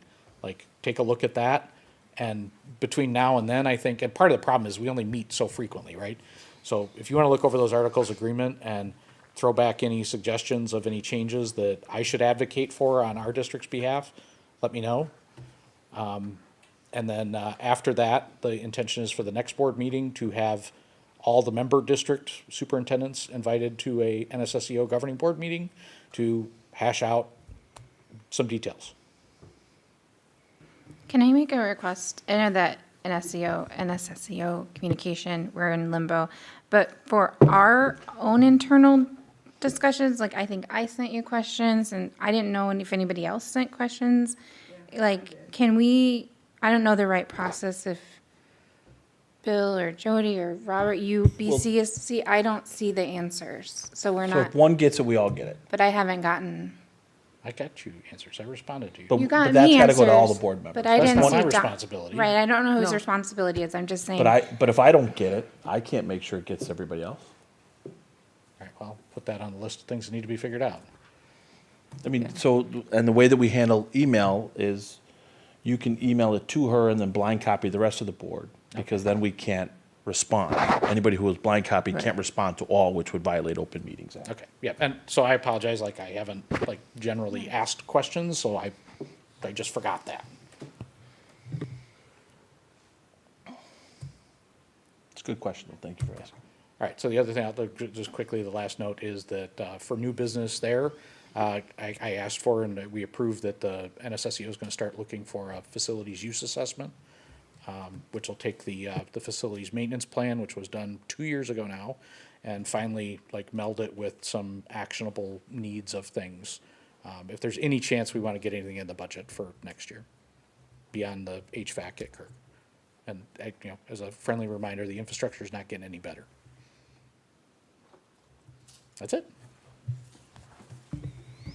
You anything to add? Nope. Oh, no, I was going to say to Jody too, Oh. that, I think that one of the directives was for us, her and I to get together on some frequency to just get in sync on this stuff as well. And Bill, thank you for coming to the last board meeting. My pleasure. All right, next up is a policy committee. Mrs. Friedland, you are the chair. Just very, very brief, just a reminder that we have our second reading of policy 7-55, and then the press book 18, or the press update 118, also for the second reading. So again, does anyone have any questions from that exciting reading? No. Okay, just make sure you finish it before you fall asleep to it at night. But yeah, if you have questions, please forward them along. I know this one wasn't that long, but just a bunch of updates again that kind of followed with the Title IX changes. So, Is there another policy committee meeting? No. Okay. because this will be in the consent agenda In July. in July. All right. All right, next up is the Finance Committee meeting, from Finance Committee. Mr. Camardo, you are the new chair. All right. You guys are leaving for the best part? You serious? Oh, my goodness.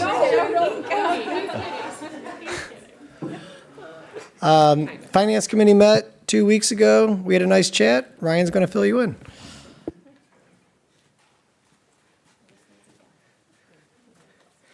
I'm hurt.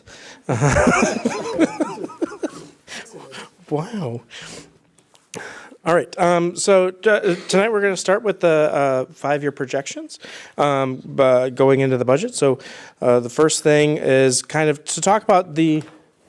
Oh, that's too far.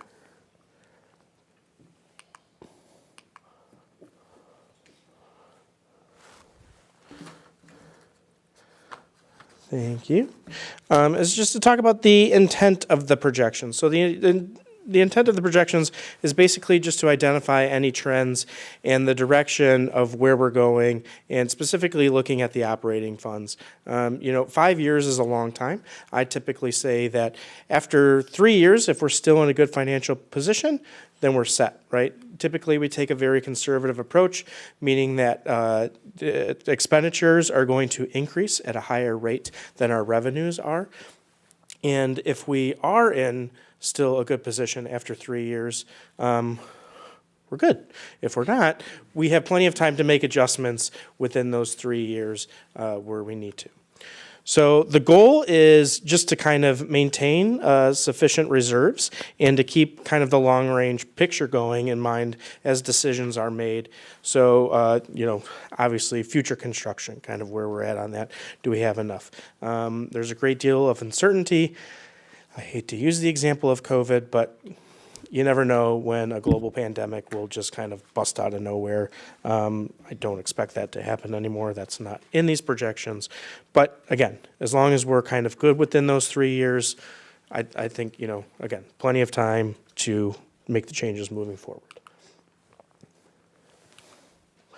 So to kind of understand where the projections go, first we need to realize kind of where the current budget is. So looking at our revenues, we are heavily funded by property taxes. A lot safer than those districts heavily funded by federal revenue right now, but property taxes are our main gig. So only 4% of our budget is federal revenue in the operating funds. So that is kind of a steady balance. It's a nice chunk of change, don't get me wrong, but realistically, between federal and state funding, we're very lucky that we have a strong, property base here within the district. So CPPRT is our corporate property replacement tax, and then other local revenue is kind of your tuition fees, book fees, lunch payments, things of that nature. Evidence-based funding is provided by the state. That's considered, we're looking to maintain that looking forward. But again, a strong 6%, nothing to bark at, about $1.5 million for every year going forward. Then looking at expenditures, we are in the people business. I mean, over 70%, usually 75 to 80% of our budget is salaries and benefits. That's not outside the norm of typical school districts in Illinois. We've got strong purchase services, supplies and materials, actually aren't that much. They're usually just about 6%. Small little bit for capital outlay, and then all other objects is 6%. So all other objects kind of fits into some technology purchases that isn't quite considered capital. Capital, the threshold's like $5,000, so it's basically equipment that's under $5,000, like your Chromebooks, like your panels, things like that. Again, typical part of the budget, nothing outside. Again, all we're looking at here is operating funds. This doesn't include the construction maintenance or the bond fund in a lot of these projections. So going forward, looking at 5 years, we're looking at our audited annual financial reports, our AFRs. Part of that includes a 2024 tax exemption, the 2024 EAV, so kind of looking at where we are right now within the district of our tax base. The 2026 budget is a part of this. Enrollment and staffing compensation for the current contract that we're in, and then just a few other district assumptions. So what are those assumptions? Did I go too far? Nope.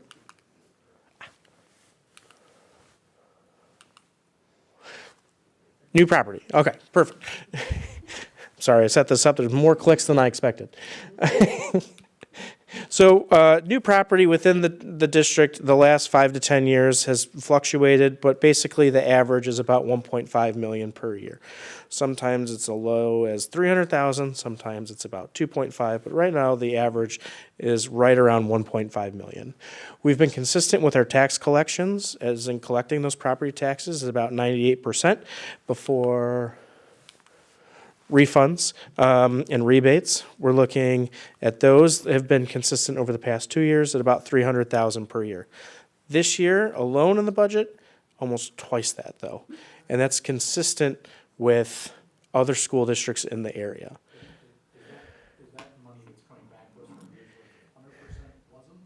Yes. So it is recollected later, but not necessarily the expected amount. Yeah, exactly. And part of the rebate is exactly. So, if we put out a tax levy for $5 million, we don't necessarily collect $5 million because they take some of that payments that the district collects from the taxpayers and give it back to the rebate. And so we don't collect that money yet if there's rebates to pay. Those rebates are paid first. And then, as you mentioned, about 2 years later, they add that amount to the levy and we get it back. But again, we're short then to the current year. So we still plan on 98% of the current levy that we're sending out, and then about $300,000 of those tax refunds coming back as well. So, yeah. CPI going forward. So CPI in 2024 was 3.4%, which is what the board approved in the 2024 levy. And then CPI for 2025, which is the CPI from 2024, was 2.9%. Going forward, we're projecting about 2.5%. And again, that's the historical average in the past 5 to 10 years. The last 2 years before 2024, that 3.4, were considerably higher than they've been in the last 30 years. So that projection is right kind of lower than the last 2 years, but I think kind of where we'll fall back and see the normal inflation rates. And then interest rates have been about 3% the last few years of what we've got back from our interest on those reserves that we have in place. Other assumptions? So state and federal revenue. So state revenue, we're still looking at about 1.6 million, which is flat throughout 2029. So most of that state revenue, again, is the evidence-based funding. There's some other small little grants in there. For instance, this year we actually collected the 2023 school maintenance grant fund. We got this year. It's one of those things where you never really know when the state's going to pay you. So they still owe us 2024, but we'll do all that and probably get it next year, but it might be the year after that. So we're looking to kind of maintain that 1.6% from the state, which includes, all right, let's just go through all of them. And there's, a few extra little ones that we actually get from the state. Federal grants. We get about $1.1 million from federal grants. There's two projections that I'm going to show you later tonight. What I actually think we're going to get kind of maintains a lot of the federal grant, and then also a second one that basically cuts our federal funding in half. I think there's a lot of questions, a lot of information kind of up in the air right now with federal funding. I don't think they're going to completely shut us off altogether, but when we're actually going to get reimbursed, when we're actually going to get the funding, if at all, if there is going to be a Department of Education, all things I'm assuming are still going to be there in a year, but just kind of, what could happen. So salaries, and these are again continuing with the assumptions, include actual staff retirements and replaced with teachers brought in at $65,000. That includes a new teacher salary all the way to kind of where we're at when we replace a teacher with a lot of experience. A lot of the replacements or new teachers that we have coming in the fall, a lot of those positions are not like new classroom teacher positions. A lot of them required some extra experience, extra education. So that's why we kind of assume that those people coming in, those new people, are at $65,000.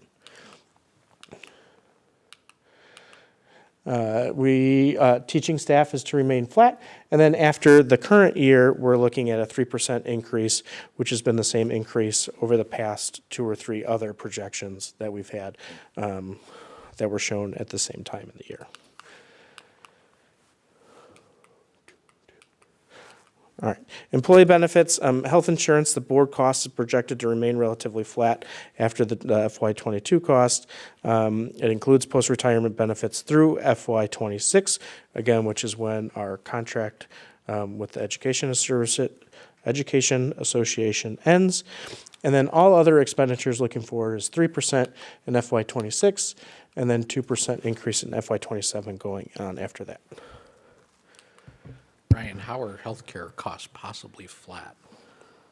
In the current, Is it because of the population, or in the because the current percentages have gone up? Right. So percentages have gone up, but in the current, some percentages, so some of our healthcare costs are locked in for a few years, and then also, as according to the current agreement contract with the EA. We kind of have base allotment amounts in there that not to exceed. Okay. So some of them were already there, and then this next upcoming year, we're basically right there at that threshold. Okay, thank you. Mm-hmm.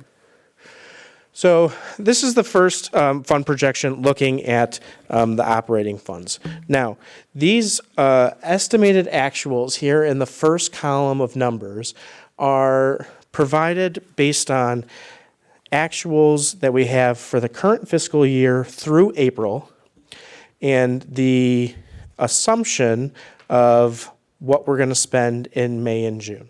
Now, the assumption is created by looking at the last 5 AFRs, so the last 5 audited reports of the district financials, and the percentage of expenditures that we've spent in those months, an average of that. And they take that average and then they multiply it by the FY25 budget. And that's how you get the actuals. So if we spent 10% of our budget from the last 5 years in May and June, it's going to take 10% of this year's budget and add it to the actual of what we've already spent this year through April and give us the estimated actual. Does that make sense, or is that clear as mud? Because the first time I heard it, I said, what? Say it again.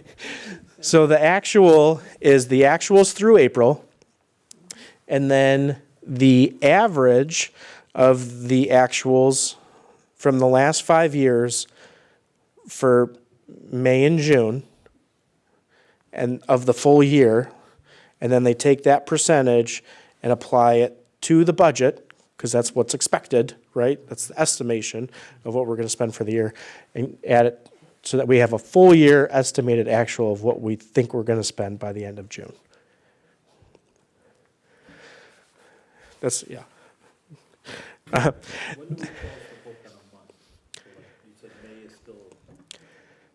So May, we actually just got information from the township treasurer yesterday for the end of May. So actually filling in those numbers, making sure we reconcile between our 2 books is probably sometime in the middle of next week. Yeah. And then, so, you know, like this, like tonight in the consent agenda, you're approving April's financials because, you know, so we're kind of always a month behind in there. The next column of projected FY26 is the actual FY26 budget. It's those numbers that match up because that's what we expect, right? And then the projections going off on that bring in all those other assumptions. So the assumption on revenue, the assumptions on expenditures and salaries and things moving forward. Now, as you can see kind of at the bottom is the fund balance percentage of expenditures, and that's kind of how our fund balance percentage is measured. So as you can see at the end of 5 years, we're still above that 50%, which means we're still safe even after 5 years. So 3 years and 5 years, we're still looking good. It includes, you can see some other financing issues here in the red. That is information or basically transfers from an operating fund to pay for some of the other bonds that we issued earlier in the year and last year. And there's, we're definitely not without deficit over the next few years. But again, taking a conservative look, we typically have those expenditures raised at a higher rate than revenues going forward. Also, when you're transferring roughly $2 million out of the operating funds every year, we're still pretty close.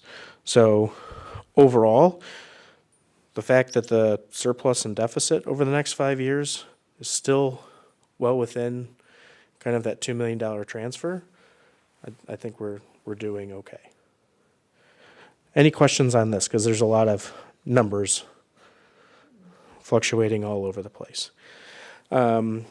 Things that kind of stood out to me on this page is you kind of see a reduction in that projected FY26 for the state funding, and most of that is a couple extra state grants that we got this year. The federal funding is some reimbursement, which, the number isn't that much lower, but the federal reimbursement is slightly lower next year, looking down on some of those grants. And then some of the expenditures, you can see the capital outlay one is a big change. Basically, there was some capital outlay that I saw when looking at the actuals that we need to transfer into a different account, which is why the actual is so high. The actual budget for this year is $72,000, which is more in line of what we've actually spent. So all in all, right around where we need to be. I asked it, but I'm going to ask it again. Any questions on this one? Can you explain why it's important to keep the 50% fund balance? Like why that number is important to keep in mind? Yeah, absolutely. So I believe it's a board policy to be at 50%. Also, when you're at 50%, the state provides a district. What's it called? Yeah, and it's a big factor of kind of how financially stable the school district is, so that we can kind of get that district recognition for our financial recognition. So I think the auditor kind of mentions it every year. Also, just kind of as the business guy, right? Having a little in the savings account is nice because we've lived through. We just received most of our tax revenue. Obviously, right, we're heavily reliant on property taxes. We received most of that revenue in February and March, and then we don't see it again for what should be about 6 months in August and September. But I've lived through it to where I think just last year, all the tax bills came out in December. So we're not receiving any of that revenue again for close to 10 months sometimes. And in order to have, we've got some money in the bank so we can still pay our teachers. We don't have to go out and borrow money in order to make payroll, which a lot of school districts haven't needed to do more recently. But 10 years ago, a lot of school districts not that far from us were taking loans out in order to make payroll because we were waiting on the county to assess those taxes and get the money back to us. So it's good for the recognition, but it's also good for my stress Helps level. you sleep at night. Yeah. We can keep providing education and paychecks. Yeah. Exactly. Yeah, employees are a little funny about their paychecks. Yes, they are. So I really... Ryan, sorry, really quick. Isn't there something from the state of Illinois saying that you need to have 180 days worth of... That's that financial... That's just for the recognition is where that 180 days... Right. State of Illinois says it? Correct. Got it. Correct. And there is a board policy, I think, that we have regarding fund balance to kind of maintain some of that. So I really love this graph here because it shows the last 5 years of AFR, so our audited financial report. So the 5 years this way are our actual fund balances and the operating funds. And then right in the middle is that estimated actual of where we expect to end this year. And then the next 5 years is kind of where we are projecting our fund balance to be. Now, I call it the rainbow graph, for obvious reasons. So you can kind of see we're going up and then we're going down because a lot of those transfers this year for construction and other things, are coming out of there. Now, each set of I'm going to call them rainbows. Each set of rainbows is a different fund in the operating fund. So you've got the education fund, the O&M fund, transportation, basically the IMRF, Social Security fund, and then working cash. So each color of each part of those rainbows differentiates one of the 11 years again. So the first 5 are coordination of the fund balance for those funds of that fund for the previous 5 years. And then the middle one is the estimated actual for this year.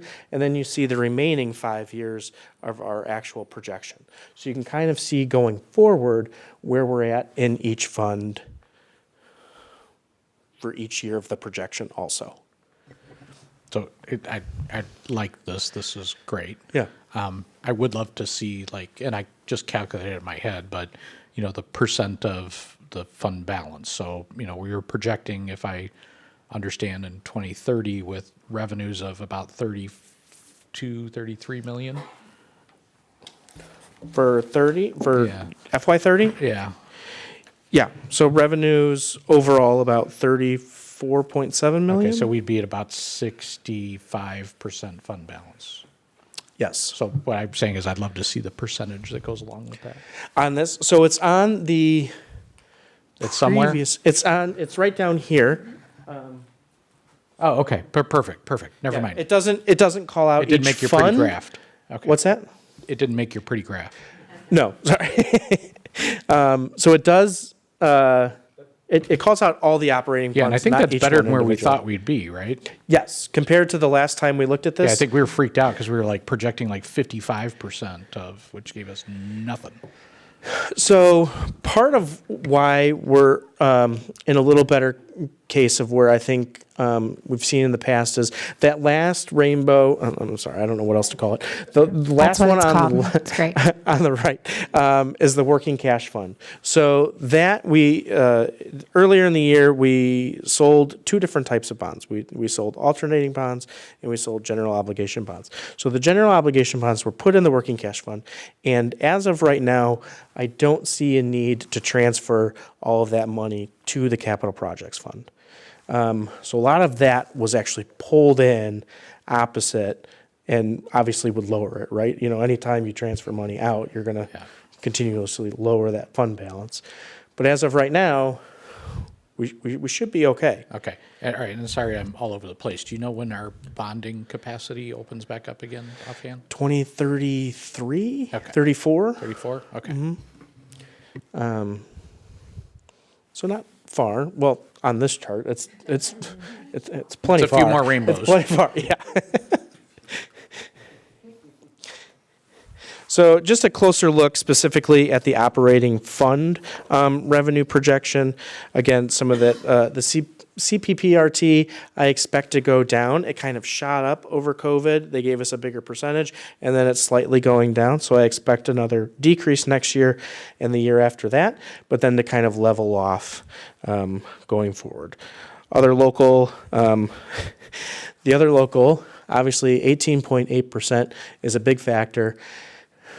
We received a refund from the federal government this year for a whole quarter of taxes we paid them.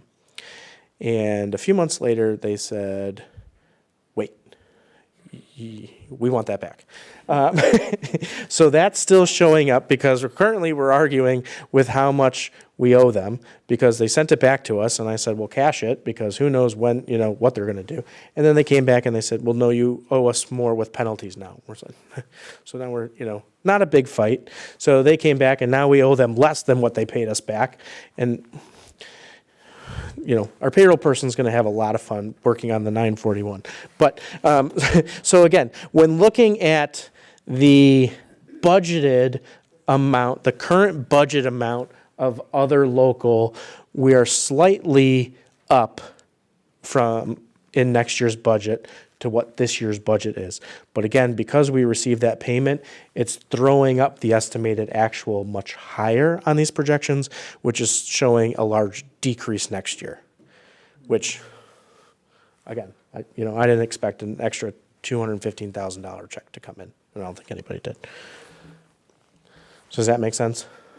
of why that's there. Okay, good. Evidence-based funding, some of that was just kind of when we got a payment. So we are scheduled to get just over 1.5 million, and that's kind of held harmless going forward as we're a Tier 4 district. And then other state revenue, we received an extra transportation payment that was supposed to hit last year, hit this year. So again, very close to where we're actually budgeted this year, but just the payments going forward. And then a closer look at the operating fund expenditures. Slight decrease in supply and materials, but overall, again, a budgeted increase. Capital outlay, again, basically the same budgeted amount going forward, but when looking at this year's estimated actuals, it's a big decrease. But again, that's just because when doing this, it's also examining the financials just a little harder and realizing, oh, these payments have been paid out of the wrong account. We just need to move them over. And then now, slightly different, but looking at the operating fund projections with the 50% of our expenses. So this is basically those other 5 years of the other rainbow one, only now this blue line here in the middle is that 50% fund balance. So it kind of shows you where we are comparing to the green line at the top of the estimated fund balance and kind of that 50%. So we're still above that 50% even 5 years out. All the other things are the same, just that we're only looking at the future now instead of the past and comparing it to that 50%. Now, looking at the operating revenue projections, if we were to only receive 50% of our federal revenue. So again, federal revenue before was about 1.1, 1.2 million. So kind of cutting that in half, you can kind of see here on this line, breaking it down and looking at our total revenue. So our total revenue now at year FY30 is 34.2%, or 34.2 million as opposed to 34.7 million. And what that does, it doesn't affect expenditures at all, is it kind of just lowers based on that same graph. So we're a little closer to that blue line, that 50% line right there, if that is. But again, I don't want to say it's the worst case scenario. I don't want to say it's what I'm expecting, but I don't think it's a complete unrealistic scenario. But even with that, we're still above that 50% fund balance in 5 years. Does this include the solar panels? This revenue does not, so it doesn't on this one. Okay, so the solar panels could swing this a couple $1 million. Yep, exactly. I don't think in the first 5 years, though. I thought there was... Isn't it 7 years before we start? So we start getting a lot of state revenue back for 7 years. Federal revenue depends on the grant, right? So we get a lot of the grant back right away, and then a lot of the Inflation Reduction Act would actually be in FY27. So this is basically just saying, take the expected and cut it in half. So, but not including the solar panels. Right. Okay, because there's active proposals right now to pull back the entire Inflation Reduction Act. Right. Now, realistically, I think we would have a legal battle on our hands with the current administration if that were to, because we did sign contracts with all those incentives in place. Okay. So we should... Who knows? We should be safe on that, and I think we have a strong legal standpoint to if we need to get there. But again, so 5-year projections risks. Federal revenue is the top one. That's obviously the biggest one right now. Tax refund rebates, again, that's just more or less on timing. So again, if we're expecting 300,000 on the next tax, but yet we're only collecting 96% because of larger refunds, then that kind of affects some of the revenue also. CPI being less than 2% is another risk that, again, being so heavily funded by our local revenue, that's the only way we can increase our local revenue. So if that's lower, then it's a risk. Other delays or cuts to any state or federal funding, tuition, special ed tuition, constantly fluctuates, and it's all based on kind of the needs of our students at any given time. This year, I think the initial NSSEO budget, we were lower by 2 students. And then next year, we've added 3 students. So people kind of moving in, it really, it just fluctuates that budget constantly. And it's hard to pinpoint exactly or project where we need to be. And then the age of our facilities. So the middle school, we'll need to develop a plan for the infrastructure, and looking forward to the middle school. And wait that 7 or 8 years potentially, which is always a risk of when you own that big asset, what could happen. Of like to an it. HVAC system blowing up on you a couple of years before you figure it out? No, just kidding. That would be an issue, yes. Any other questions? No questions, but those that left early missed out. Good job. That was the single best financial presentation I've seen in 6 years. Nice job, Ryan.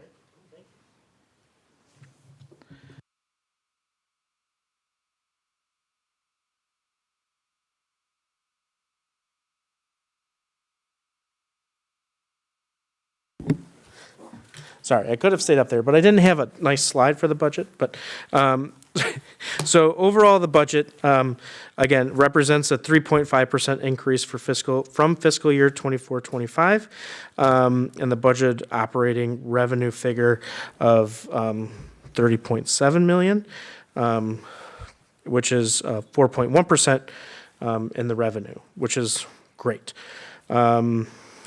Operating revenues reflect the CPI of 2.9%, 1.5 million in new property. Other expenditures, it's the last year of the negotiated contract, so a lot of those expenditures are known for this year. We already have, again, a lot of the people business costs. We already know all those for next year, so we already know.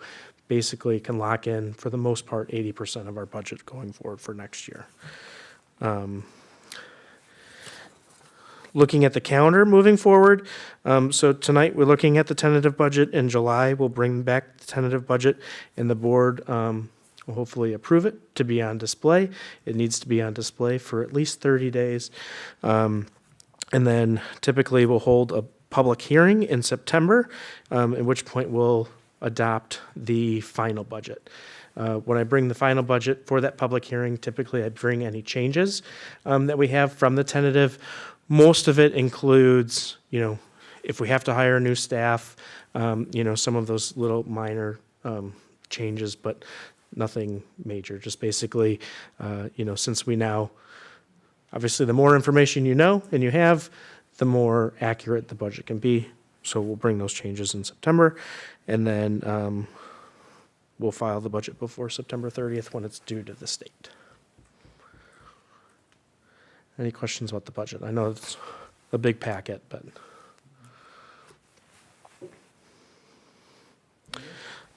All right.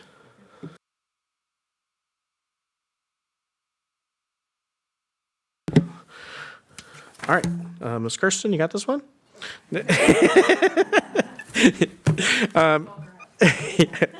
It's what you get for staying.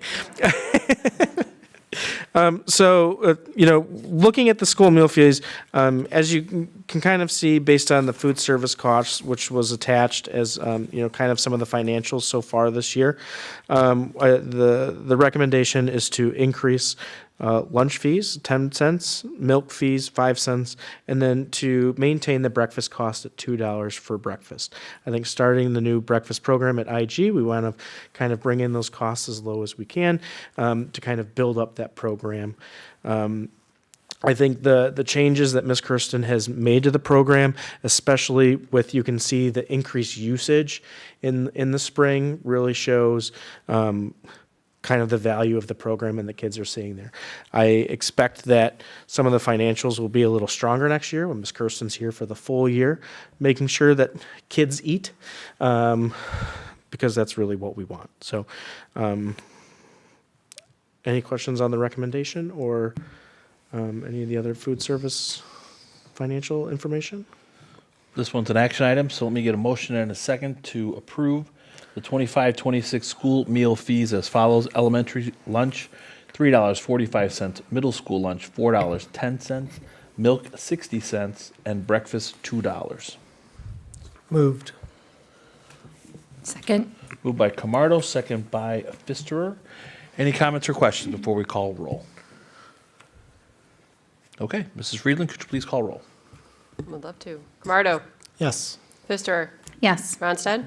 Yes. Johnson. Yes. Grimpy. Yes. Friedland is yes. Motion passes.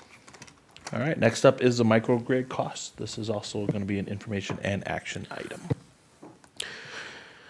So I think there's been a lot of information about the microgrid that we've shared over the year, and based on the previous placement that we brought to the board a few months ago, it was been recommended by our architect and engineer to kind of move the placement at Indian Grove, just west of the gym storage, kind of still a little more centralized on our property and away from the property line. The information that they found was that he expects it to be a little louder, and therefore, instead of getting a whole nother enclosure and then roof, basically to move it to a place that most of the kids don't congregate, away from both playgrounds, still on our property, still would be enclosed and kind of hidden, but yet at a place that allows us to house the microgrid on district property that should not interfere with any of the neighbors. We got an original bid of $177,000 to place it in the southwest corner of the property. I've talked with our construction management company, and in order to place it where it's now recommended, he said the cost should not exceed $200,000. It's about 70 feet further of actual boring in order to place it there. So the recommendation that the committee is bringing tonight is to approve the microgrid location, including the installation cost not to exceed $200,000. Of the Renew America grant, that the money is actually flowing. We received a check a few weeks ago, which is very exciting. Part of the grant, there's $200,000 written into that grant for the installation and placement of the microgrid and the battery backup. So the grant is now up to just under $1.3 million, which is great. It pays for the microgrid, the battery backup, and also nearly $500,000 of the solar panels at Indian Grove will be covered by the grant also. So still plenty of money, and part of this cost was expected. The reason we're bringing this to the board tonight is in order for all the electrical contractors that are currently on site to be able to do this boring during the summer and get the pad in, get everything else around it so that it is ready to go whenever we can actually order the microgrid and battery backup. It's ready to go, and we don't have to do any of this work when students are back or anything like that. So. Okay, let me entertain a motion in a second to place the microgrid at Indian Grove with the installation costs at an amount not to exceed $200,000. Moved. Second. Moved by Pfister, second by Camardo. Any comments or questions before we call roll? Mrs. Friedland, you are up. Camardo? Yes. Friedland, yes. Ronstadt? Yes. Grimpy? Yes. Johnson? Yes. Pfister? Yes. Motion carries. All right, next up is the President's Report. Upcoming events. We've got summer school running from June 9th to June 27th. The district offices will be closed on June 19th. They'll also be closed on July 3rd and 4th. We have a Public Relations Committee meeting on July 15th at 6 p.m. Here at the middle school. And then our next board meeting will be July 15th at 7 p.m. also here at the middle school with a potential closed session at 6:30. And that is my President's Report. It's awful boring in the summer, but it is what it is. I'll make up something for July. So you're up with the Superintendent's Report. Okay, one thing in my superintendent's report is just to share that we had our first parent-teacher advisory committee meeting on May 21st. So that was exciting to get that off of the ground, and Carrie did a great job organizing that. We had a great group of parents, and so those topics can get really broad. So again, Carrie did a nice job of focusing it in on 3 key areas that really need review is drafting a reciprocal reporting agreement with the police department. So I was in that group with Officer Sill and a couple other folks. We also reviewed the district's bullying policy. Outlined in the handbook, it really is just a policy cut and paste, so it has no family-friendly, parent-friendly language in it. So they worked on really just kind of re-editing that so that families can read it and understand what bullying is and is not in the district. And then there was a third group that reviewed the bus safety procedures, and we are adding that to the district handbook. That has existed online, it looks like, for a really long time.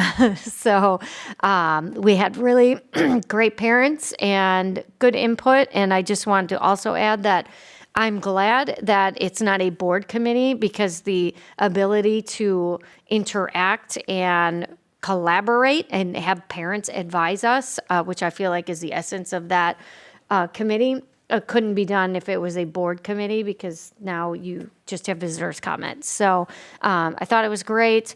Becky was there. Do you have anything to add?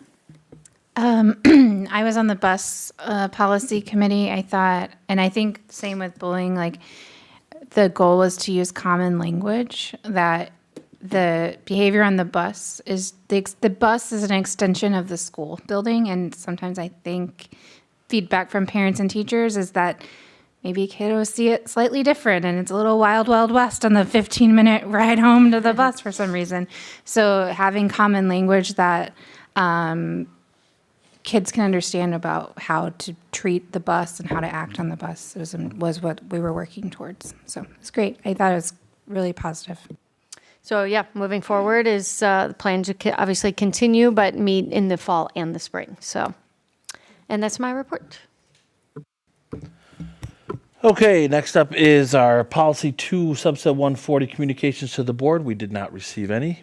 We did have one FOIA request. Thank you, Ryan, for answering that. And next up is future topics. So we do have the one, but are there any other future topics that somebody would like to propose before we discuss the one that is already brought up? I'm a troublemaker. We talked about the middle school and some of the potential needs there, and I know we have a couple-year-old facilities maintenance plan. Should we look at updating that so we... I was going to say, our plan is to bring something in the winter, early spring, a full plan, because we had talked about at operations, once the buildings are complete, also taking a look at what's left over from Euclid, what's left over from Indian Grove, and then include the middle school on that. So that was kind of the timeline we were on. Perfect. Okay. Any other topics? Okay. Then the pending future topic that it was brought up earlier was to look at the resolution for NSSEO. Would you like us to send you?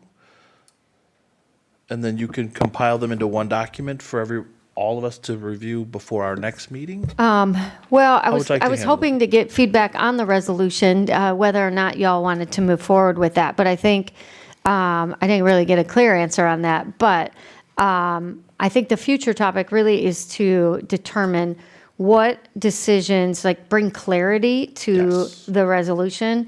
What decisions do you all want to weigh in on, and what are you good delegating to the NSSEO rep?